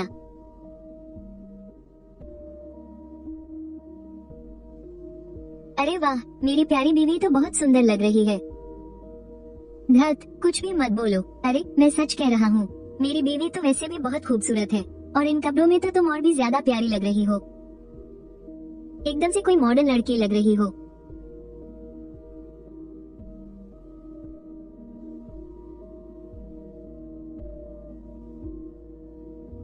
शियाओ यान, जरा देखो तो ये क्या है? ये तो एकदम कांच के घर जैसा लग रहा है। ये एक स्टार रूम है। कुछ लोग इसे क्रिस्टल रूम भी बोलते हैं। सच में ये तो बहुत ही रोमांटिक है। रात को इसमें लेटकर हम तारे भी देख सकते हैं ना। इसका गद्दा कितना मुलायम है ना। हमारे घर की उस चारपाई से तो कहीं ज्यादा नर्म है। मैं सोच रहा हूँ कि अपने बेडरूम के लिए भी एक ऐसा ही गद्दा ले चलूं।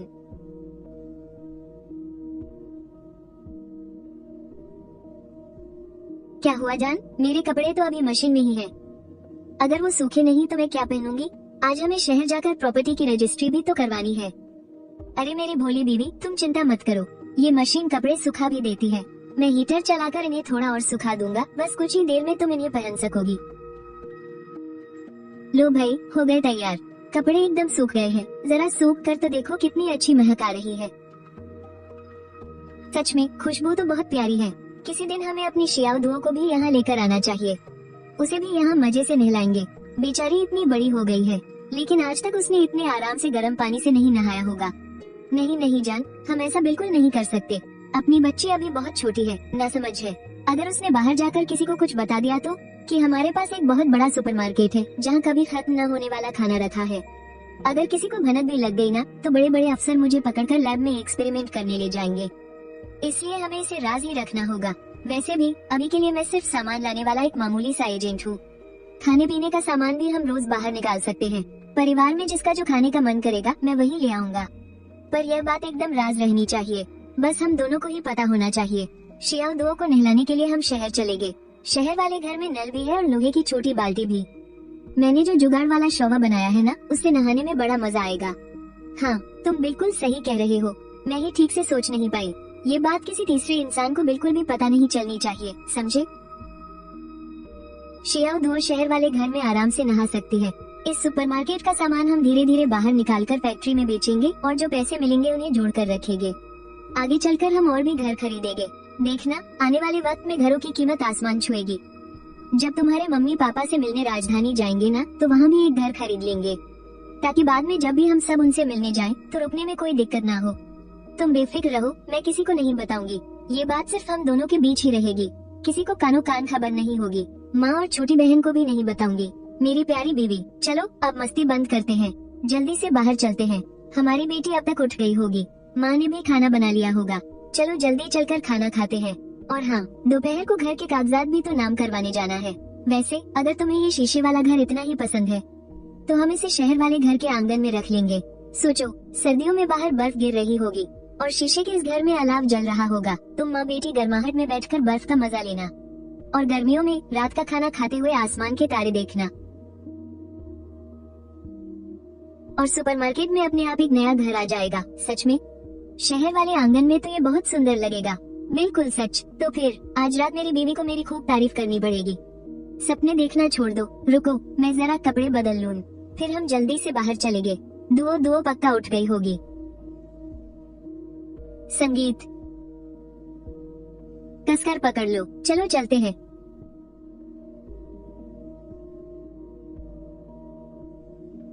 शियाओयान, मुझे सुपरमार्केट के अंदर सब कुछ एक सपने जैसा क्यों लग रहा था? ऐसा लग रहा है जैसे मैंने कोई बहुत प्यारा सपना देखा हो। पगली, अब इन सब बातों को छोड़ो, जल्दी से बाबूजी और माँ के पास चलते हैं। बाप रे, मेरी तो कुल्फी जम गई। हाँ, सुपरमार्केट का तापमान 20 डिग्री से ज्यादा था। मेरा तो मन कर रहा है कि पूरी जिंदगी वहीं रह लूं। घर में तो सच में बहुत ठंड है। सच कहूँ तो सुपरमार्केट में कितना सुकून था, और वो गद्देदार बिस्तर, उस पर लेटते ही पूरे शरीर की थकान मिट गई। जब हम शहर वाले घर में जाएंगे ना, तो मैं सुपरमार्केट के सारे गद्दे वहीं ले आऊंगा। रात को हम सब उसी नर्म बिस्तर पर सोएंगे। चादर और रजाई सब कुछ एकदम नया होगा। शहर पहुंचकर मैं रोज तुम दोनों माँ बेटी के लिए बढ़िया गोश्त बनाया करूंगा। हम ठीक है। संगीत, जल्दी अंदर आओ बच्चों। बहू, क्या आज सुबह तुमने चूल्हा नहीं जलाया? ठंड से तुम्हारी तो कुल्फी जम गई है। माँ, सुबह उठने में देर हो गई थी, इसलिए चूल्हा नहीं जला पाई। सोचा कि थोड़ी देर में शियाओयान के साथ शहर निकलना ही है, तो हम सीधे यहीं आ गए। चलो पहले तुम लोग खाना खा लो। दुओ दुओ को मैंने खाना खिला दिया है, वो अंदर तुम्हारी छोटी बहन के साथ खेल रही है। शियाओयान, जरा अपना वो सरकारी परचेजिंग सर्टिफिकेट तो दिखाना। वाह, हमारे गांव परिवार में भी अब एक सरकारी नौकरी वाला आ गया। अब तो पूरे गांव में हमारी इज्जत बढ़ जाएगी। जी बाबूजी, बिल्कुल, ये तो सच में बहुत बड़ी बात है। हाँ बाबूजी, बस आज मैं और यूए शहर जाकर घर का सारा काम निपटा ले, फिर 2 दिन बाद हम आप सबको भी कुछ दिन वहीं रहने के लिए ले जाएंगे। बसंत में खेती शुरू होने तक आप वहीं आराम से रह सकते हैं। आखिर वो हमारा अपना घर है। जगह तो बहुत है, मैं और तुम्हारी माँ जाकर कुछ दिन रह लेंगे बस। वहाँ किसी जान पहचान वाले के बिना बातचीत कैसे होगी, बहुत बोरियत होगी। गांव में कम से कम मेरे कुछ पुराने यार दोस्त तो हैं। फुर्सत में एक साथ बैठकर शतरंज खेल लेते हैं, गपशप कर लेते हैं। अब जब तुम परचेजिंग अफसर बन गए हो, तो हमारे घर में अब खाने पीने की कोई कमी नहीं रहेगी। अब तुम दोनों जल्दी से कुछ और बच्चे पैदा कर लो। अच्छा तो यही होगा कि पहले एक गोल मटोल सा बेटा हो, जो हमारे गांव परिवार का नाम आगे बढ़ाए। हाँ ठीक है, बाबू की बात मानकर जल्दी से कुछ और बच्चे कर लेते हैं। गांव परिवार में बस शियाओयान ही इकलौता लड़का है। माँ बाबू तो कब से पोते का मुंह देखने के लिए तरस रहे हैं।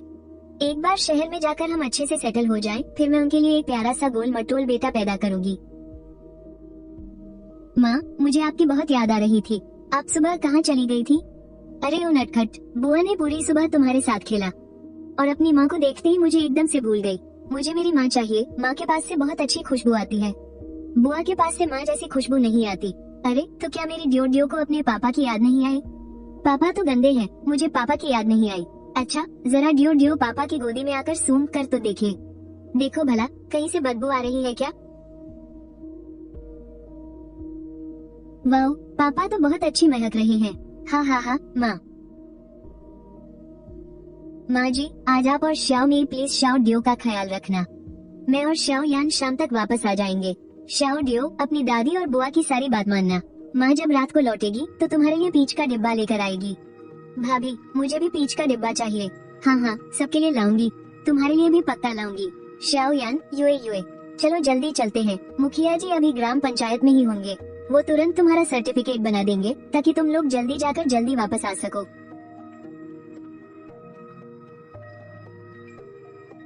अरे समधी जी, ये घोड़ा गाड़ी आप कहाँ से ले आए? अरे, ये मेरे बेटे को उस कपड़ा मिल से मिली है जहाँ वो काम करता है। अब हमारा श्याओ यान शहर की कपड़ा मिल में परचेजिंग अफसर बन गया है। उसने शहर में एक घर भी ले लिया है। आज यहाँ सर्टिफिकेट बनवाने आया है ताकि इन दोनों का नाम शहर वाले रजिस्टर में जुड़ सके। श्याओ यान परचेजिंग अफसर कैसे बन गया और आपके परिवार के पास घर खरीदने के लिए इतने पैसे कहाँ से आए? श्याओ यान ने एक जंगली भीड़ का शिकार किया था और उसे कपड़ा मिल के परचेजिंग डायरेक्टर को बेच दिया, और वो घर भी उसी मिल के एक आदमी से खरीदा है। पैसे धीरे धीरे चुकाने की बात हुई है। वाह वाह, बहुत तरक्की कर ली लड़के ने। मैं अभी तुम लोगों के लिए सर्टिफिकेट बना देता हूँ। आइए आइए, बैठिए, जल्दी बैठिए। लीजिए, सर्टिफिकेट बन गया है। अब आप लोग जल्दी शहर जाकर अपनी कागजी कार्रवाई पूरी कर लीजिए। बहुत बहुत शुक्रिया वांग चाचा। तो फिर अब हम चलते हैं। आप दोनों आराम से बातें कीजिए। हाँ ठीक है, रास्ते में संभल कर जाना। हाँ हाँ हाँ, गाँव भाई, आपके तो भाई दिन ही फिर गए हैं। एकदम रंग से राजा बन गए। आपका बेटा शहर में जो काम करने लगा है, अब आगे चलकर आपके परिवार को कभी भूखा नहीं सोना पड़ेगा। मैं तो कहता हूँ श्याओ यान, पिछले कुछ दिनों से मैं तुम्हारे घर से कभी बड़ी मछलियाँ तो कभी भीड़ की रान लेकर जा रहा हूँ। ये तो सच में बहुत बड़ी खुशकिस्मती है। क्या बात है, वक्त वक्त की बात है। आगे चलकर हो सकता है हमें भी आपके परिवार की मदद लेनी पड़े। अरे बिल्कुल, क्यों नहीं। जब तक मेरे घर में खाने का एक भी निवाला है, मैं अपनी बेटी और नाती को कभी भूखा नहीं रहने दूंगा। हाँ हाँ हाँ, श्याओ यान।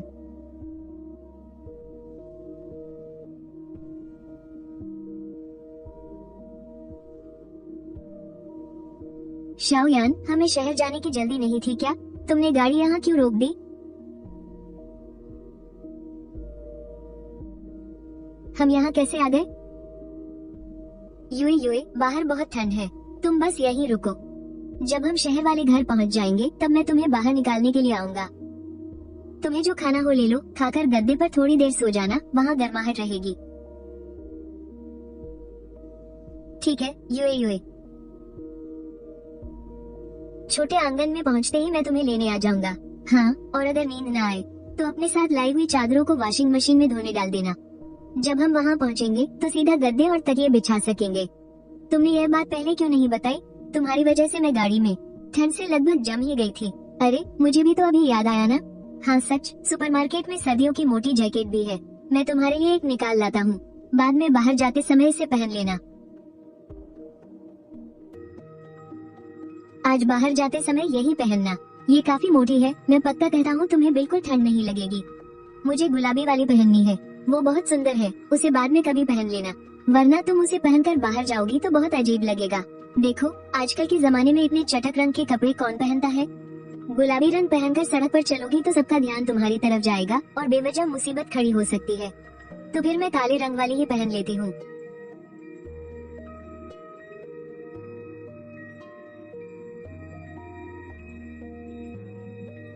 गर्मी लग रही है ना? इस सुपरमार्केट में 25 डिग्री तापमान है। तुम कल रात वाली ड्रेस पहन लो, इससे तुम्हें ठंडक मिलेगी। मैंने तुम्हारे लिए कुछ फल धोकर रखे हैं और थोड़ा केक भी ले आया हूँ। खाकर थोड़ी देर आराम कर लेना। अपनी सेहत का ध्यान रखो। कल तो बस घूमते ही रह गए, ठीक से देख ही नहीं पाए। ये ड्रेस तो सच में बहुत प्यारी है। पहले थोड़ा खाकर पेट भर लो। मेरी बीवी तो रोज ही खूबसूरत लगती है, तुम पर हर कपड़ा जचता है।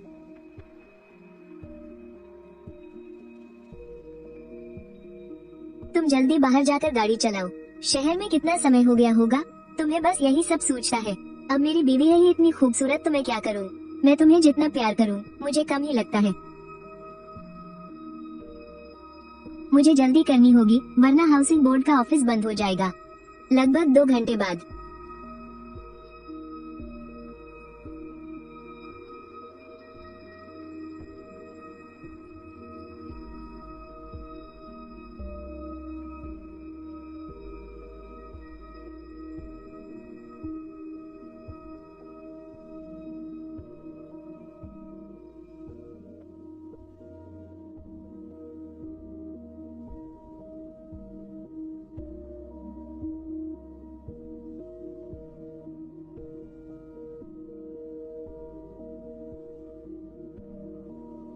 मेरी प्यारी सी सोतू, तुम तो पेट भरते ही सो गई, बिल्कुल एक छोटी सी बच्ची की तरह।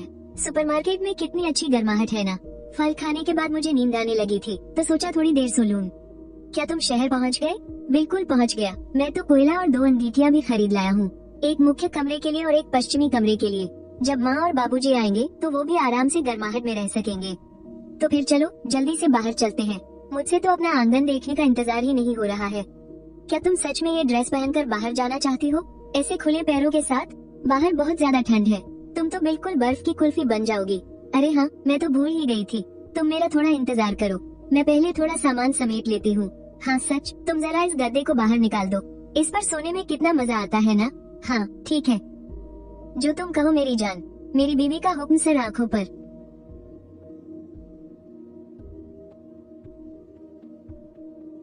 वाह, कितनी अच्छी गर्माहट है, कितना सुंदर आंगन है, और ईंटों का ये डिजाइन तो देखो, ये तो राजधानी वाले मेरे आंगन से भी ज्यादा खूबसूरत है। और ये इतना बड़ा पेड़, गर्मियों में हम इस पेड़ की छांव में आराम कर सकेंगे। बस तुम्हें ये पसंद आना चाहिए। चलो अब जल्दी से घर की सफाई कर लेते हैं। हाँ ठीक है, मैं जाकर सुपरमार्केट से बाल्टी और तौलिए ले आता हूँ, तुम तब तक थोड़ी धूल पोंछ लो। मैं धीरे धीरे गद्दे और अंगीठी जैसी चीजें अपनी जगह पर लगा दूंगा।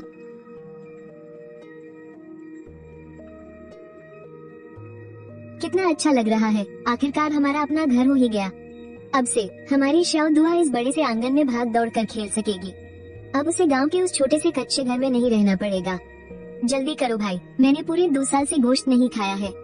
खरीदारी विभाग ने इस बार कमाल ही कर दिया है, इस भयंकर अकाल के समय में भी वो गोश्त का इंतजाम कर लाए। सच में कमाल कर दिया, और नहीं तो क्या, ये हमारी फैक्ट्री का नया परचेजिंग एजेंट है। दाव शिंगयन लाया है ये सब। उस लड़के में बहुत दम है भाई, उसकी जान पहचान बहुत तगड़ी है। सब लोग एक बात याद रखना, हम चुपचाप खाएंगे, बाहर किसी को भनक भी नहीं लगनी चाहिए, वरना दूसरी फैक्ट्री वालों को पता चला तो वो उसे अपने यहाँ खींच लेंगे और फिर तुम लोगों को आगे से कभी गोश्त नसीब नहीं होगा। अगर किसी ने भी बाहर मुंह खोला तो समझ लेना उसने हमारी इस पूरी टेक्सटाइल फैक्ट्री के मजदूरों से पंगा लिया है। हम उसे बिल्कुल नहीं छोड़ेंगे, आप बेफिक्र रहिए मास्टर शू। हाँ हाँ हाँ, खाओ, जी भर के खाओ। हाँ हाँ हाँ, खाओ, दबा के खाओ। हाँ हाँ हाँ।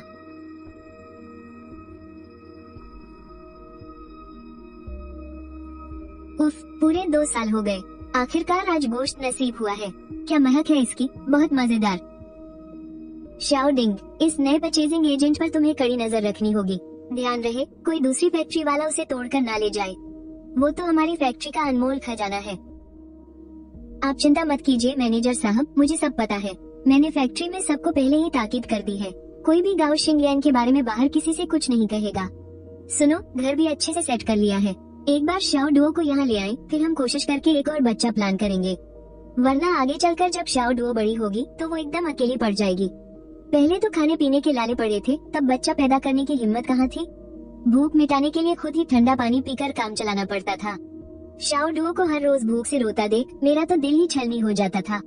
बहुत बढ़िया, तुम बहुत अच्छी हो। अब तो अपने पास सुपरमार्केट है, एक और बच्चे की बात छोड़ो, अब तो अगर 2 बच्चे और हो जाए तो भी कोई दिक्कत नहीं है।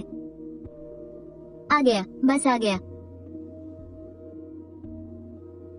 अरे लियो चाचा, आप आ गए। नौजवान, मैंने सब कुछ सुन लिया है, फैक्ट्री में ये जो भेड़ और सुअर का गोश्त आया है ना, वो सब तुम ही लेकर आए हो। तुम तो सच में बड़े उस्ताद निकले, तुमने आते ही फैक्ट्री के लिए इतने सारे गोश्त का इंतजाम कर दिया, सच में कमाल की बात है। लियो चाचा, आपको कैसे पता चला कि ये सब मैं लाया हूँ?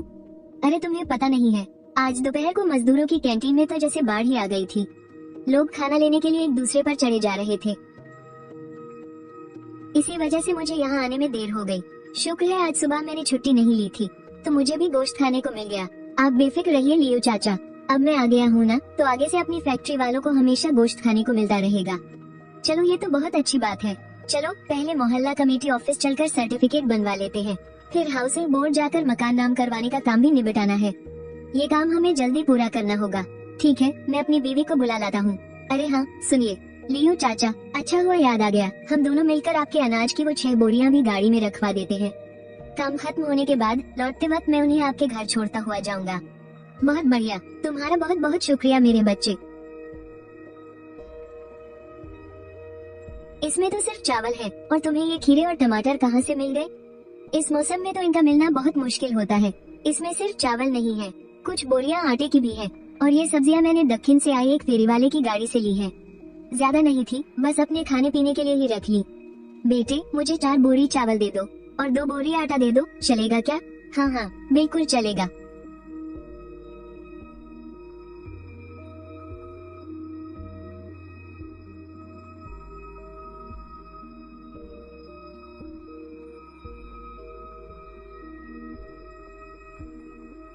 रजिस्ट्री। अरे, इतनी जल्दी जा रहे हो? थोड़ी देर और बैठ जाते। नहीं लियो चाचा, अब हम चलते हैं। देखो तो कैसे खुशी से फूले नहीं समा रहे हो। एक मकान के कागज ही तो है। अरे, यही तो हमारा घर है। अब से यही हमारा घर होगा। हाँ बाबा, पता है कि ये अपना घर है। जल्दी से अंदर चलो, इतनी ठंड है, सर्दी लग गई तो मुसीबत हो जाएगी। यूए, बस देखती ही मत रहो। दोपहर हो गई है, क्या तुम्हें भूख नहीं लगी? चलो, आज हम चिकन बनाते हैं। मैं जाकर कुछ रोटियां ले आता हूँ। खाना खाने के बाद समय देखकर हम गांव लौट चलेंगे। शियायान, चलो हम अपना चूल्हा लगा लेते हैं। अंदर कमरे में गर्माहट रहेगी तो वहीं खाते हैं। ठीक है, जैसी तुम्हारी मर्जी।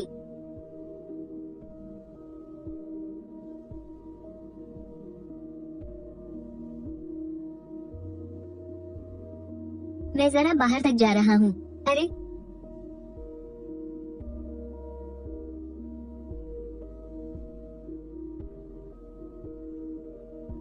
अरे छोटी बच्ची, कैसी हो तुम? तुम कहाँ से आई हो? और हाथ में एक प्यारी सी बिल्ली भी है। नमस्ते अंकल, मैं आपके पड़ोस में रहती हूँ। मेरा नाम लिन चीची है। आपके घर में क्या बन रहा है? बहुत अच्छी खुशबू आ रही है। हम चिकन बना रहे हैं। क्या तुम अंदर आकर थोड़ा खाना चाहोगी? अंकल आज ही यहाँ रहने आए हैं। अंदर आंटी खाना बना रही हैं। मुझे चिकन खाना है। हाँ हाँ, तो चलो अंदर चलते हैं।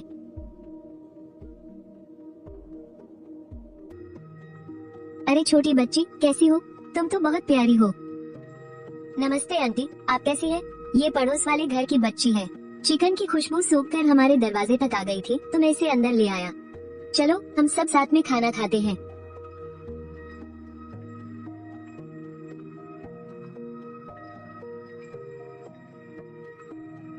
हाँ हाँ हाँ, चीची, चीची, तुम कहाँ हो?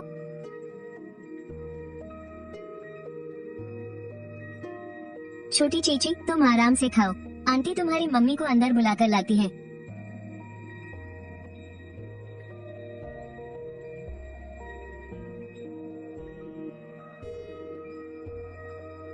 नमस्ते भाभी जी, हम यहाँ नए आए हैं। छोटी चीची हमारे घर पर खाना खा रही है। आप चिंता मत कीजिए, वो कहीं खोई नहीं है। हे भगवान, मेरी तो जान ही निकल गई थी। आपको नाहक ही परेशान किया बहन जी। मेरी इस बच्ची को बस भागने का शौक है। अभी कुछ ही देर पहले मेरी आंखों के सामने थी और पलक झपकते ही बिल्ली को गोद में लेकर कहीं गायब हो गई।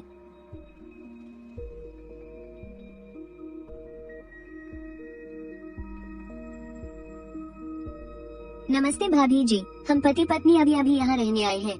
मेरा नाम गाओ शियायान है और मैं कपड़ा फैक्ट्री में परचेजर का काम करता हूँ। और ये मेरी पत्नी पान यूए है। नमस्ते, आप दोनों को नमस्ते। मेरा नाम वांग शियाओ हुई है। मैं और मेरे पति दोनों पाक प्राइमरी स्कूल में टीचर हैं। हम बगल वाले घर में ही रहते हैं। अब से हम पड़ोसी हुए। कोई भी काम हो तो बेझिझक बताना। भाभी जी, एक बात पूछनी थी। हमारी बेटी 5 साल से ऊपर की है। क्या वो आपके स्कूल में पढ़ने जा सकती है? हाँ बिल्कुल, आप दोनों शहर के निवासी हैं तो बस सीधे स्कूल आकर एडमिशन करवा लीजिए। 5 साल की उम्र तो प्री स्कूल की बीच वाली क्लास के लिए एकदम सही है। आमतौर पर 4 साल के बच्चे सबसे छोटी क्लास में जाते हैं, 5 साल के बच्चे बीच वाली क्लास में और 6 साल के बच्चे बड़ी क्लास में।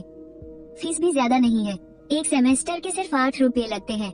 हम लोग इतने पास रहते हैं कि दोपहर में आप उसे खाना खिलाने के लिए सीधे घर ला सकते हैं। ये तो बहुत ही आसान रहेगा।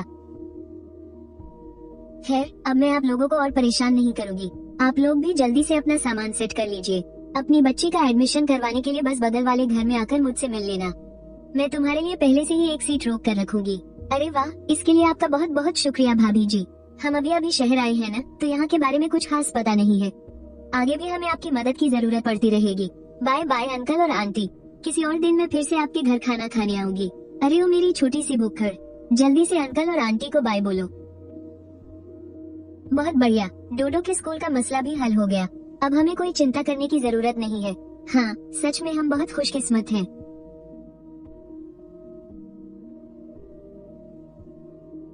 चीची, तुम पड़ोसियों के घर खाना खाने कैसे पहुंच गई? आगे से ऐसे ही किसी के घर नहीं जाना है, समझी? वो तो हमारी बिल्ली सन माऊ थी। उसे पड़ोस के आंगन से खुशबू आ रही थी तो वो पहले ही बाहर भाग गई और जब मैं उसके पीछे पीछे गई तो देखा कि दरवाजा खुला था। फिर गांव अंकल ने मुझसे पूछा कि क्या मैं अंदर आकर कुछ खाना चाहती हूँ, तो मैं उनके साथ अंदर चली गई। आगे से ऐसा बिल्कुल मत करना। आजकल अनाज बहुत महंगा है और तुम वहाँ जाकर उनके बन और चिकन स्टू खाने लगी। कितना अजीब लगता है ना? उन्होंने कहा कि ये युए आंटी ने दिया है।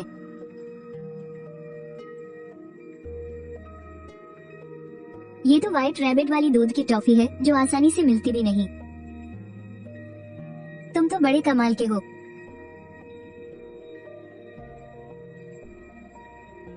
सुनो, जल्दी से अपना सामान समेट लो। अब हमें गांव वापस निकलना चाहिए और देर हुई तो अंधेरा हो जाएगा। हम 2 दिन में ही वापस आ जाएंगे। ये घर तो अपना ही है ना, कहीं भाग थोड़ी जाएगा। घर के कागजों पर तुम्हारा ही नाम तो लिखा है। तुम ना बस बातें ही बनाते रहते हो। जल्दी गांव चलो, मुझे डोडो की बहुत याद आ रही है। अरे तुम घोड़ा गाड़ी पर क्यों चढ़ रहे हो? तुमने ही तो कहा था कि जल्दी गांव चलना है। इतनी ठंड में घोड़ा गाड़ी से जाने में 2-3 घंटे लग जाएंगे। मेरी तो ठंड से कुल्फी जम रही है, तुम्हारी क्या हालत होगी। चलो मैं तुम्हें सुपरमार्केट ले चलता हूँ। वहाँ गद्दे पर आराम से एक नींद पूरी कर लेना और साथ ही हमारी बच्ची और छोटी बहन के लिए आड़ू के कुछ डिब्बे भी ले लेना। जल्दी करो जल्दी, मेरी तो ठंड से जान ही निकल रही है। एक बार हम अकेले हों फिर बताता हूँ तुम्हें। फिर तुम कितना भी चिल्ला लेना, कोई बचाने नहीं आएगा। ठीक है, मैं भी इंतजार करूंगी।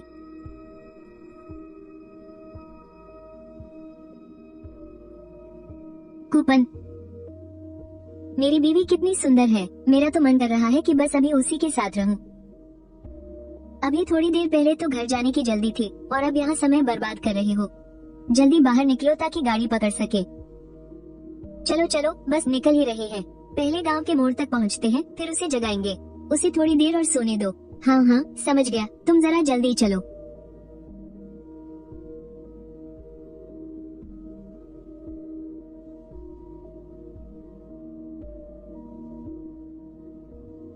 युए गांव का मोड़ आ गया है। जल्दी से अपने कपड़े बदल लो। चावल की बोरी में आड़ू के डिब्बे रखे हैं, 2 मुर्गियां और कुछ मशरूम भी हैं। ऐसे हंस क्यों रहे हो? क्या मैंने कपड़े उल्टे पहन लिए हैं? पान युए, सच कहूँ तो जब तुम स्कर्ट पहनती हो ना तो बहुत प्यारी लगती हो, पर ये मोटे कपड़े पहनकर तो तुम बिल्कुल किसी मोटे पांडा जैसी लग रही हो।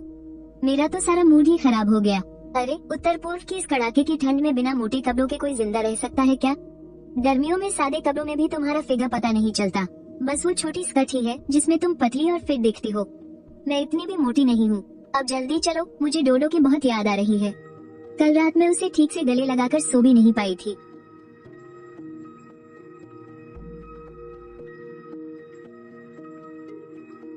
उफ कितनी ठंड है। शुक्र है कि हमारे पास ये सुपरमार्केट है, वरना मैं तो ठंड से पक्का बीमार पड़ जाती। बुआ, माँ और पापा अभी तक वापस क्यों नहीं आए? मुझसे तो मीठे आड़ू खाने का और इंतजार ही नहीं हो रहा। बस आते ही होंगे, थोड़ी देर और इंतजार कर लो। हाँ, वो लोग बस पहुँचने ही वाले हैं। भाभी लोग तो दोपहर में ही शहर पहुँचकर नाम ट्रांसफर का काम कर रहे होंगे। उन्हें कम से कम दोपहर बाद तक का समय तो लग ही जाएगा। और इतनी ठंड जो है, हो सकता है कि वो आज रात शहर में ही रुक जाएं। कल दोपहर जब धूप निकलेगी और मौसम थोड़ा गर्म होगा तब वापस आ जाएंगे। इन दोनों बच्चों को बार बार बाहर मत जाने दो, ठंड लग जाएगी तो मुश्किल होगी। दादी, वो वहीं नहीं रुकेंगे। माँ ने कहा था कि वो रात को लौट आएंगी, तो वो पक्का आएंगी। चलो ना, हम एक बार फिर बाहर चलकर देखते हैं।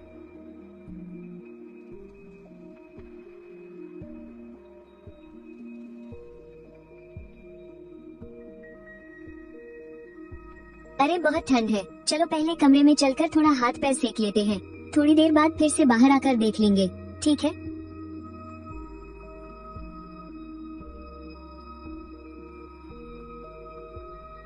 अरे मेरी प्यारी बच्ची, तू खाना क्यों नहीं खा रही? देख, तेरी बुआ कितने मजे से खा रही है। तेरे मम्मी पापा शहर में कुछ काम से गए हैं ना, वो कल तक पक्का आ जाएंगे। आज रात तू अपनी दादी के गले लगकर सो जाना, ठीक है? माँ बहुत झूठी है, उन्होंने कहा था कि वो मेरे लिए मीठे आड़ू का डिब्बा लेकर आएंगी। अब तो अंधेरा भी हो गया और वो अभी तक नहीं आई।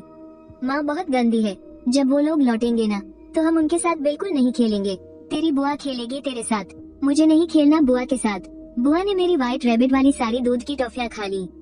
हाँ हाँ हाँ हाँ हाँ। गाओ बेबे, तूने फिर से डोडो की टॉफियां खा ली। इस छोटी बच्ची के लिए कुछ तो छोड़ दिया कर। मैंने कहा था कि जब अपनी भाभी की याद आए तब थोड़ी सी खा लेना, पर तूने तो सारी की सारी ही चट कर दी। मेरी प्यारी डोडो, हम तेरी इस बुआ के साथ नहीं खेलेंगे। तेरी दादी अभी तेरे लिए बढ़िया सा दूध बनाएगी। ठीक है माँ। हाँ हाँ हाँ, मुझे भी पीना है। मेरे वाले में 1 चम्मच ज्यादा दूध डालना, तभी तो वो व्हाइट रैबिट वाली टॉफी जैसा मीठा लगेगा। हाँ हाँ ठीक है बाबा, सबको मिलेगा, सबको मिलेगा।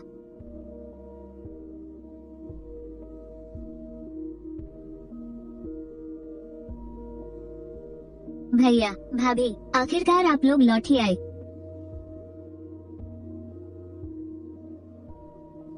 माँ, ओ माँ, तुम आ गई। मुआ, क्या मेरी शाओदुओ ने अपनी माँ को याद किया? हाँ माँ, बहुत ज्यादा याद किया। क्या आप मेरे लिए कैन ले आई? हाँ हाँ बाबा, ले आई। मैंने अपनी शाओदुओ से वादा जो किया था, भला माँ ने कभी तुझसे झूठ बोला है? अरे युए युए, आओ जल्दी से बैठकर आराम कर लो। शाओ यान और उसके पिताजी को सामान अंदर लाने दो। ये छोटी बच्ची तो दोपहर से ही आंगन के दरवाजे पर बैठी तुम्हारा इंतजार कर रही थी। हर थोड़ी देर में बाहर भागकर देखती थी। बेचारी की आंखें पथरा गई इंतजार करते करते। माँ, चलो ना, अब हम पीले आड़ू वाला कैन खोल कर खाते हैं।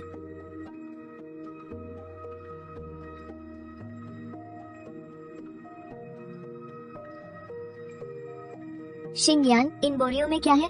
पिताजी, ये 2 बोरी चावल और 2 बोरी आटा है। शहर से लेकर आया हूँ। घर भर के लिए 1 महीने तक आराम से चल जाएगा। जब खत्म हो जाएगा तो और ले आऊंगा। बहुत बढ़िया, बहुत बढ़िया।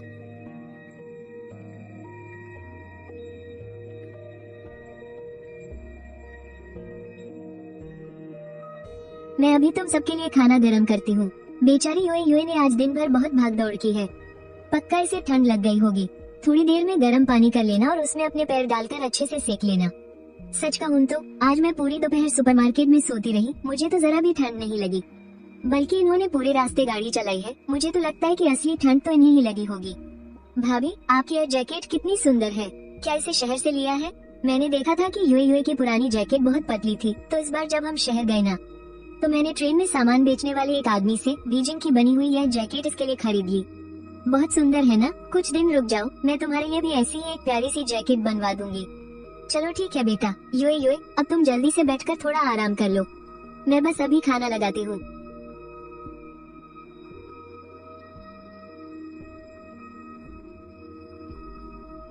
घर का क्या हुआ? क्या नाम ट्रांसफर करने का सारा काम पूरा हो गया? बाबूजी, ये सब आप युए युए से ही पूछिए। मैं तो आज ठंड से बिल्कुल जम सा गया हूँ। मेरा तो कुछ बोलने का मन ही नहीं कर रहा। मम्मी पापा ने सब कुछ कर दिया है। शाओ यान ने 2 अंगीठियाँ और ताज़ा कोयला भी खरीदा है। हमने दोपहर में इसे सेट करने में काफी समय लगाया। साथ ही एक मुर्गा भी पकाया था। बाकी 2 तुम्हारे लिए ले आए। कल पकाने के लिए बिल्कुल सही रहेगा। बुआ, आपकी जेब में तो दूध वाली कैंडी है ना? मेरे लिए भी थोड़ी सी बचा कर रखना।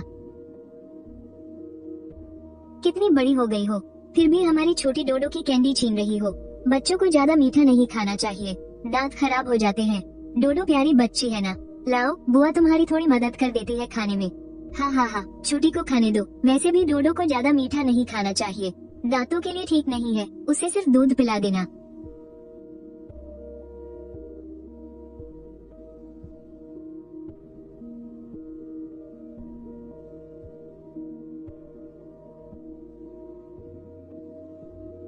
बहुत ठंड है ना? लाओ मैं करता हूँ, तुम डोडो को लेकर अंदर जाओ। पहले रजाई में घुसकर थोड़ी गर्माहट ले लो। रहने दो, मैं कर लेती हूँ। मैं आज दोपहर भर सुपरमार्केट में सोती ही तो रही, तो मेरे अंदर काफी गर्माहट है। तुम पूरा दिन गाड़ी चलाकर पक्का जम गए होगे।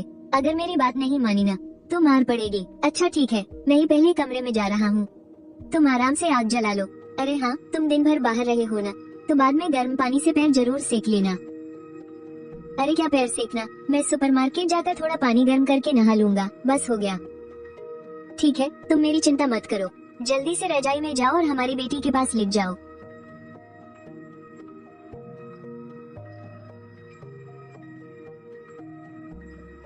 सेन, मैं अभी तुम्हें ही बाहर ढूंढने जाने वाली थी। मैं कहने वाली थी कि 2 नई रजाइयाँ ले आना। घर वाली बहुत पुरानी हो गई है ना, वो गर्म नहीं रहती। क्या मुझे पता नहीं है? देखो, मैं 2 लाल सेब और कुछ केले भी लाया हूँ। कल डोडो और छोटी को खिलाएंगे, और तुम तो सीधा इन्हें उठा ही लाए। इसे ही तो दिलों का मेल कहते हैं, वरना हम दोनों पति पत्नी कैसे बनते। ये तो ऊपर वाले की मर्जी है। तुम डोडो को मुझे दे दो ताकि मैं एक रजाई नीचे बिछा सकूं और दूसरी हम ओढ़ लेंगे।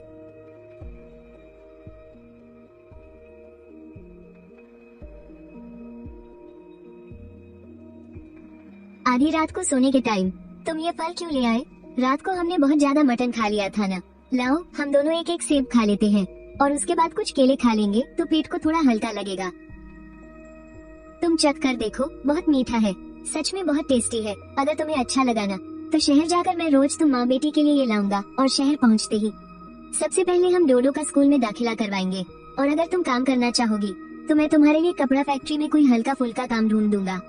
लेकिन मेरी मानो तो इस सर्दियों में रहने ही दो, बाहर बहुत ज्यादा ठंड है। हमें एक और बच्चा भी तो चाहिए ना, और तुम्हें डोडो को स्कूल के लिए भी तैयार करना होगा। और सर्दियाँ खत्म होने के बाद तुम्हारे मायके जाकर मम्मी पापा से भी तो मिलना है। हम इस साल मैं घर पर रहकर बच्चों को ही संभालूंगी। अगर एक और बच्चा हो गया तो काम वाम की बात कुछ सालों बाद ही सोचेंगे। वैसे भी बाहर बहुत ठंड है और इतनी कंपाने वाली ठंड में मैं बाहर जाकर परेशान नहीं होना चाहती। ठीक है, तुम जो कहो वही सही। वैसे भी अपना सुपरमार्केट तो है ही, हमें नौकरी के उन थोड़े से पैसों की कोई जरूरत नहीं है। तुम बस आराम करो और मुझे एक और प्यारा सा बच्चा दे दो। सुनो, आगे से घर में तुम्हारी ही चलेगी, मैं तुम्हारी हर बात मानूंगा। तुम तो मेरे घर की शेरनी हो। अरे नहीं नहीं, मेरी महारानी हो तुम। शेरनी तुम खुद होगे। तुमने इतनी सुंदर शेरनी देखी है कभी? हाँ हाँ बिल्कुल, तुम जो कहो सब सही है। मेरी बीवी तो दुनिया की सबसे खूबसूरत महारानी है।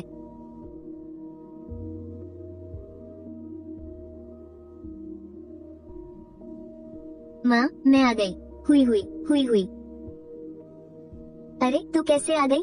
क्या दामाद जी को फिर से खांसी शुरू हो गई है? पिछली बार जो दवाई ले गई थी वो खत्म हो गई क्या? नहीं माँ, दवाई खत्म हो गई है, अब उनकी तबीयत काफी ठीक है।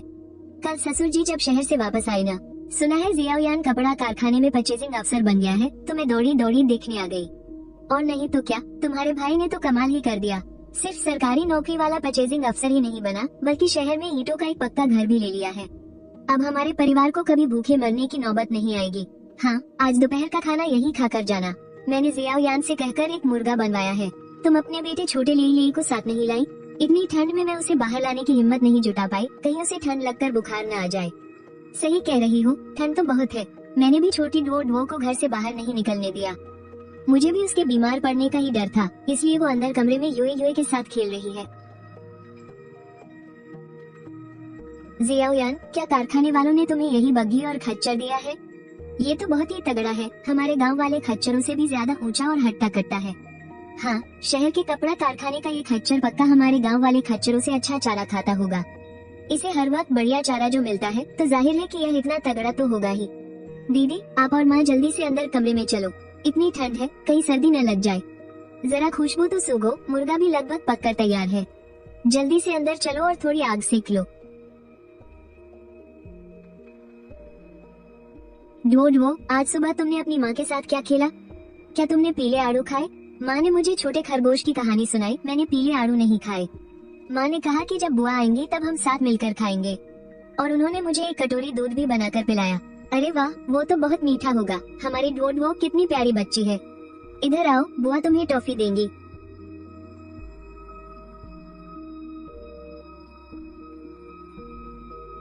चलो सब लोग खाना शुरू करो। चख कर बताओ कि जियाओयान के हाथ का बना मुर्गा कैसा है।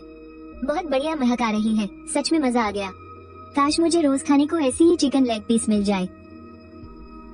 तू भी ना पगली, कैसी अजीब बातें करती है। जो लोग शहर में नौकरी करते हैं ना, वो भी रोज रोज चिकन नहीं खा सकते। लेकिन हाँ, मशरूम के साथ बना यह मुर्गा सच में बहुत ही लाजवाब है। हाँ, खुशबू तो वाकई बहुत अच्छी है।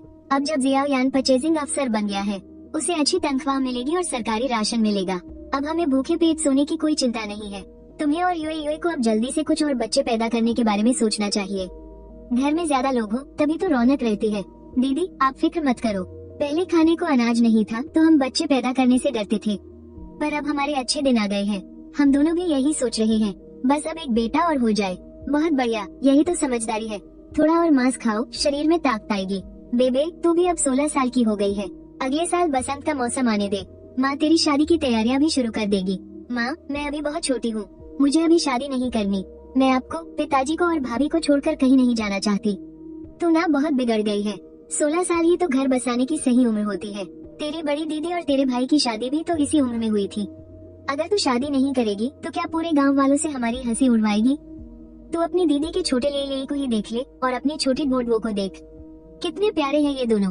तुझे भी अब अपना घर बसा लेना चाहिए और अपने बच्चे पैदा करने चाहिए। नहीं, मैं शादी नहीं करूंगी। मैं जिंदगी भर आप दोनों के साथ रहूंगी। माँ, बेबे की शादी की कोई जल्दी नहीं है। शहर की 20-20 साल की लड़कियाँ आराम से शादी करती हैं। इसे 22 साल की होने दो, फिर देखेंगे। अब हमारे घर की हालत सुधर गई है, हम इसे कुछ और सालों तक आराम से बिठाकर खिला सकते हैं। अरे वो शहर की बात है। शहर की लड़कियाँ कारखाने में पक्की नौकरी करती हैं। वो देर से भी शादी करे तो कोई कुछ नहीं कहता। अगर तेरी बहन गांव में रहकर 22 साल तक कुंवारी बैठी रही ना, तो पूरा गांव इसे बूढ़ी कुंवारी कहकर ताने मारेगा। अब जब तू परचेजिंग अफसर बन ही गया है तो हम तेरी बहन के लिए कोई अच्छा सा घर बार ढूंढ सकते हैं। माँ, पिताजी, आप लोग चिंता मत करो। ज्यादा से ज्यादा क्या होगा, मैं अपनी छोटी बहन के लिए भी कपड़ा कारखाने में कोई काम ढूंढ लूंगा। फिर तो कोई दिक्कत नहीं है ना? भैया, क्या आप सच कह रहे हो? क्या आप सच में मेरे लिए शहर में कोई नौकरी ढूंढ सकते हो? जियाओयान, ऐसा मजाक मत कर। अगर तेरी बहन ने इसे सच मान लिया ना और बाद में तो काम नहीं करा पाया तो वो रोते हुए तेरे ही पास आएगी। माँ, आप फिक्र मत करो। अगर कपड़े की फैक्ट्री में काम नहीं मिला तो और भी बहुत सी फैक्ट्रियाँ हैं। मैं अब खरीदारी का काम देखता हूँ। फैक्ट्री में कई लोगों से मेरी जान पहचान है। थोड़ी बहुत सिफारिश लगाकर काम हो ही जाएगा। छोटी तो अभी सिर्फ 16 साल की है। गांव में इतनी जल्दी उसकी शादी कर देना ठीक नहीं होगा। शहर जाकर पहले उसे एक पक्की नौकरी ढूंढ लेने दो, फिर आराम से किसी शहर वाले लड़के से शादी कर लेगी। दोनों की अपनी कमाई होगी। गांव में दिन रात मिट्टी में खपने से तो ये कहीं बेहतर है। क्या तू सच में अपनी बहन के लिए नौकरी ढूंढ सकता है? बस अभी ठंड बहुत ज्यादा है, क्यों न हम सर्दियाँ खत्म होने तक का इंतजार करें। इन कुछ महीनों उसे घर पर ही दुबा कर रहने दो। इतनी कड़ाके की ठंड जो है, मेरा खुद भी रजाई में घुसे रहने का मन करता है। अरे काहे का दुबकना, शहर की लड़कियाँ क्या रोज सुबह उठकर काम पर नहीं जाती? आखिर महीने के 10 रुपए जो मिलते हैं और तो और पक्के राशन की सुविधा भी मिलती है। माँ, आप लोग अभी इतनी जल्दबाजी मत करो। पहले छोटी को 2 दिन खुद सोचने दो। अगर वो सच में जाना चाहती है तो मैं उसका काम पक्का करा दूंगा। और फिर अगर वो शहर गई तो काम से लौटने के बाद वो हमारी डोडो को संभालने में भी मदद कर सकती है। ठीक है, कोई जल्दी नहीं है। वैसे भी तुम लोग 2 दिन बाद ही जा रहे हो। हम सब इस बारे में अच्छे से सोच लेते हैं। माँ, बाबूजी, आप लोग गर्मियों में गांव में ही रहा करो। अपने पुराने दोस्तों के साथ गपशप किया करो और सर्दियों में हमारे साथ शहर आकर कुछ दिन रह लिया करो। शहर में हीटर होता है तो वहाँ गर्माहट रहती है, और जब डोडो की स्कूल की छुट्टी होती है तो हम भी हर हफ्ते कुछ दिनों के लिए यहाँ आ जाया करेंगे। ऐसा थोड़ी है कि हम शहर गए तो वापस ही नहीं लौटेंगे। भैया, आप चिंता मत करो। डोडो मेरे साथ रहेगी, मैं उसका पूरा ख्याल रखूंगी। आज दोपहर से ही मैं उसे संभाल लूंगी। बुआ, कहीं आप मेरी व्हाइट रैबिट वाली टॉफी तो नहीं छीन लोगी ना? मेरे पास अब बस कुछ ही बची हैं। मेरी ज्यादातर टॉफियाँ तो मैंने बड़ी बुआ को दे दी ताकि वो उन्हें ले भैया को दे दे। हाँ हाँ हाँ, ए मेरी छोटी सी कंजूस, तुम्हारी बुआ तो अब खुद पैसे कमाकर टॉफियाँ खरीदेगी। वो तुम्हारी टॉफियाँ बिल्कुल नहीं छीनेगी। हाँ हाँ हाँ।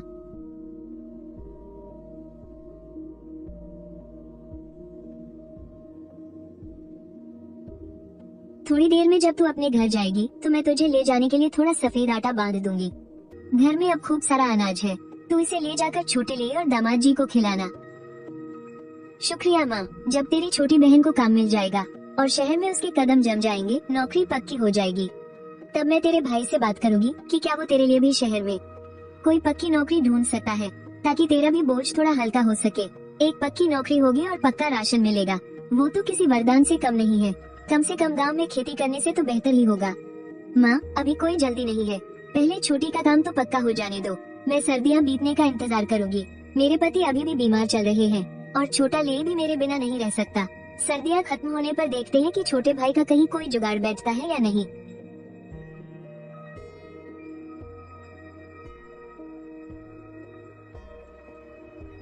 डोडो, चलो थोड़ी देर सो जाते हैं, उठने के बाद फिर खेलेंगे।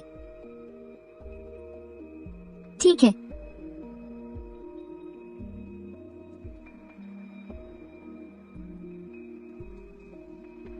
सुनो जी, डोडो अभी यहाँ नहीं है। क्या अब हमें अपने बच्चे के बारे में नहीं सोचना चाहिए? इतनी भरी दोपहर में माँ अभी भी वहीं पास में कपड़े सिल रही है। अगर किसी ने आवाज सुन ली तो कितनी शर्मिंदगी होगी। रात होने का इंतजार करो, रात को डोडो आ जाएगी, फिर हम कुछ नहीं कर पाएंगे। एक काम करते हैं, हम सुपरमार्केट चलते हैं, वहीं अंदर गद्दे पर सो जाएंगे, यहाँ कोई नहीं सुन सकता। अगर छोटी बहन डोडो को लेकर हमें ढूंढने आ गई और हम नहीं मिले तो हम जब बाहर निकले थे तो हमने कुछ मछलियाँ ले ली थी, तो हम कह देंगे कि गांव के पास वाली नदी में मछली पकड़ने गए थे। इतनी ठंड है, वो पक्का हमें नदी के पास ढूंढने नहीं आएंगी। फू, सच में तुम्हारे पास ही ऐसे कमाल के आइडिया होते हैं। हा हा हा।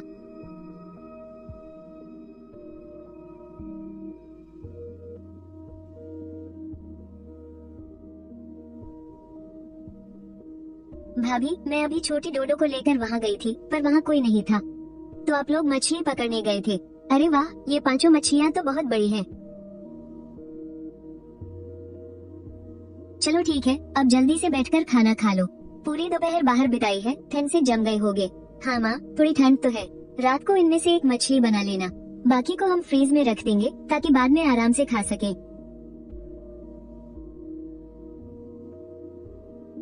मैंने आज सुबह ही तुम्हारे वांग चाचा से सर्टिफिकेट बनवा लिया है। मैं और तुम्हारी माँ तुम लोगों के साथ नहीं जाएंगे। जब तुम लोग शहर में अच्छे से सेटल हो जाओगे तब हम कुछ दिनों के लिए वहाँ रहने आ जाएंगे। बेबे, शहर पहुँचकर अपने भाई की सारी बातें मानना, उसकी मदद करना और इधर उधर फालतू में मत घूमना। कोई बात हो तो अपनी भाभी से सलाह लेना और बच्चों की तरह जिद बिल्कुल मत करना। माँ, मुझे पता है, और ऐसा थोड़ी है कि हम वापस नहीं आएंगे। छुट्टियाँ मिलते ही हम आपसे मिलने वापस आ जाएंगे। और वैसे भी नए साल में बस 1 महीने से थोड़ा ही ज्यादा वक्त बचा है। हम नया साल आपके साथ ही मनाएंगे, या फिर आप और पिताजी भी हमारे साथ कुछ दिन रहने के लिए क्यों नहीं चल पड़ते? जब भैया थोड़े फ्री हो जाएंगे तो वो आपको वापस छोड़ देंगे। रहने दो, रहने दो। तुम्हारा भाई इस बार शहर जाकर डोडो के लिए स्कूल ढूंढेगा और तुम्हारी नौकरी के लिए भी उसे भाग दौड़ करनी है। वो वैसे ही इतना बिजी रहेगा कि उसे सांस लेने की भी फुर्सत नहीं मिलेगी। जब वसंत में थोड़ा मौसम गर्म होगा तब की तब देखेंगे। इतनी कड़ाके की ठंड में वहाँ जाकर भी हम बोर ही होंगे। घर में दुबक कर बैठे रहने से तो अच्छा है कि हम यहीं गांव में ही रहें। बात तो एक ही है ना? ठीक है पिताजी और माँ, अगली बार जब मैं आऊँगा तो आप दोनों को कुछ दिनों के लिए शहर ले जाऊंगा। गांव में दीदी और जीजाजी तो आपका ख्याल रखने के लिए है ही, तो हमें भी तसल्ली रहेगी। अगर घर में राशन खत्म होने वाला हो तो मैं तुरंत आकर दे जाऊंगा। मेरी गारंटी है कि आपको खाने की कोई कमी नहीं होने दूंगा। अरे हाँ ठीक है, रास्ते में अपना ख्याल रखना। मेरी प्यारी पोती, शहर जाकर अपनी दादी को याद करना मत भूलना। कुछ दिनों बाद दादा दादी तुमसे मिलने आएंगे, तो दादी आप जल्दी आना। मैं शहर में आप लोगों का इंतजार करूंगी। चलो अब जल्दी वापस जाओ।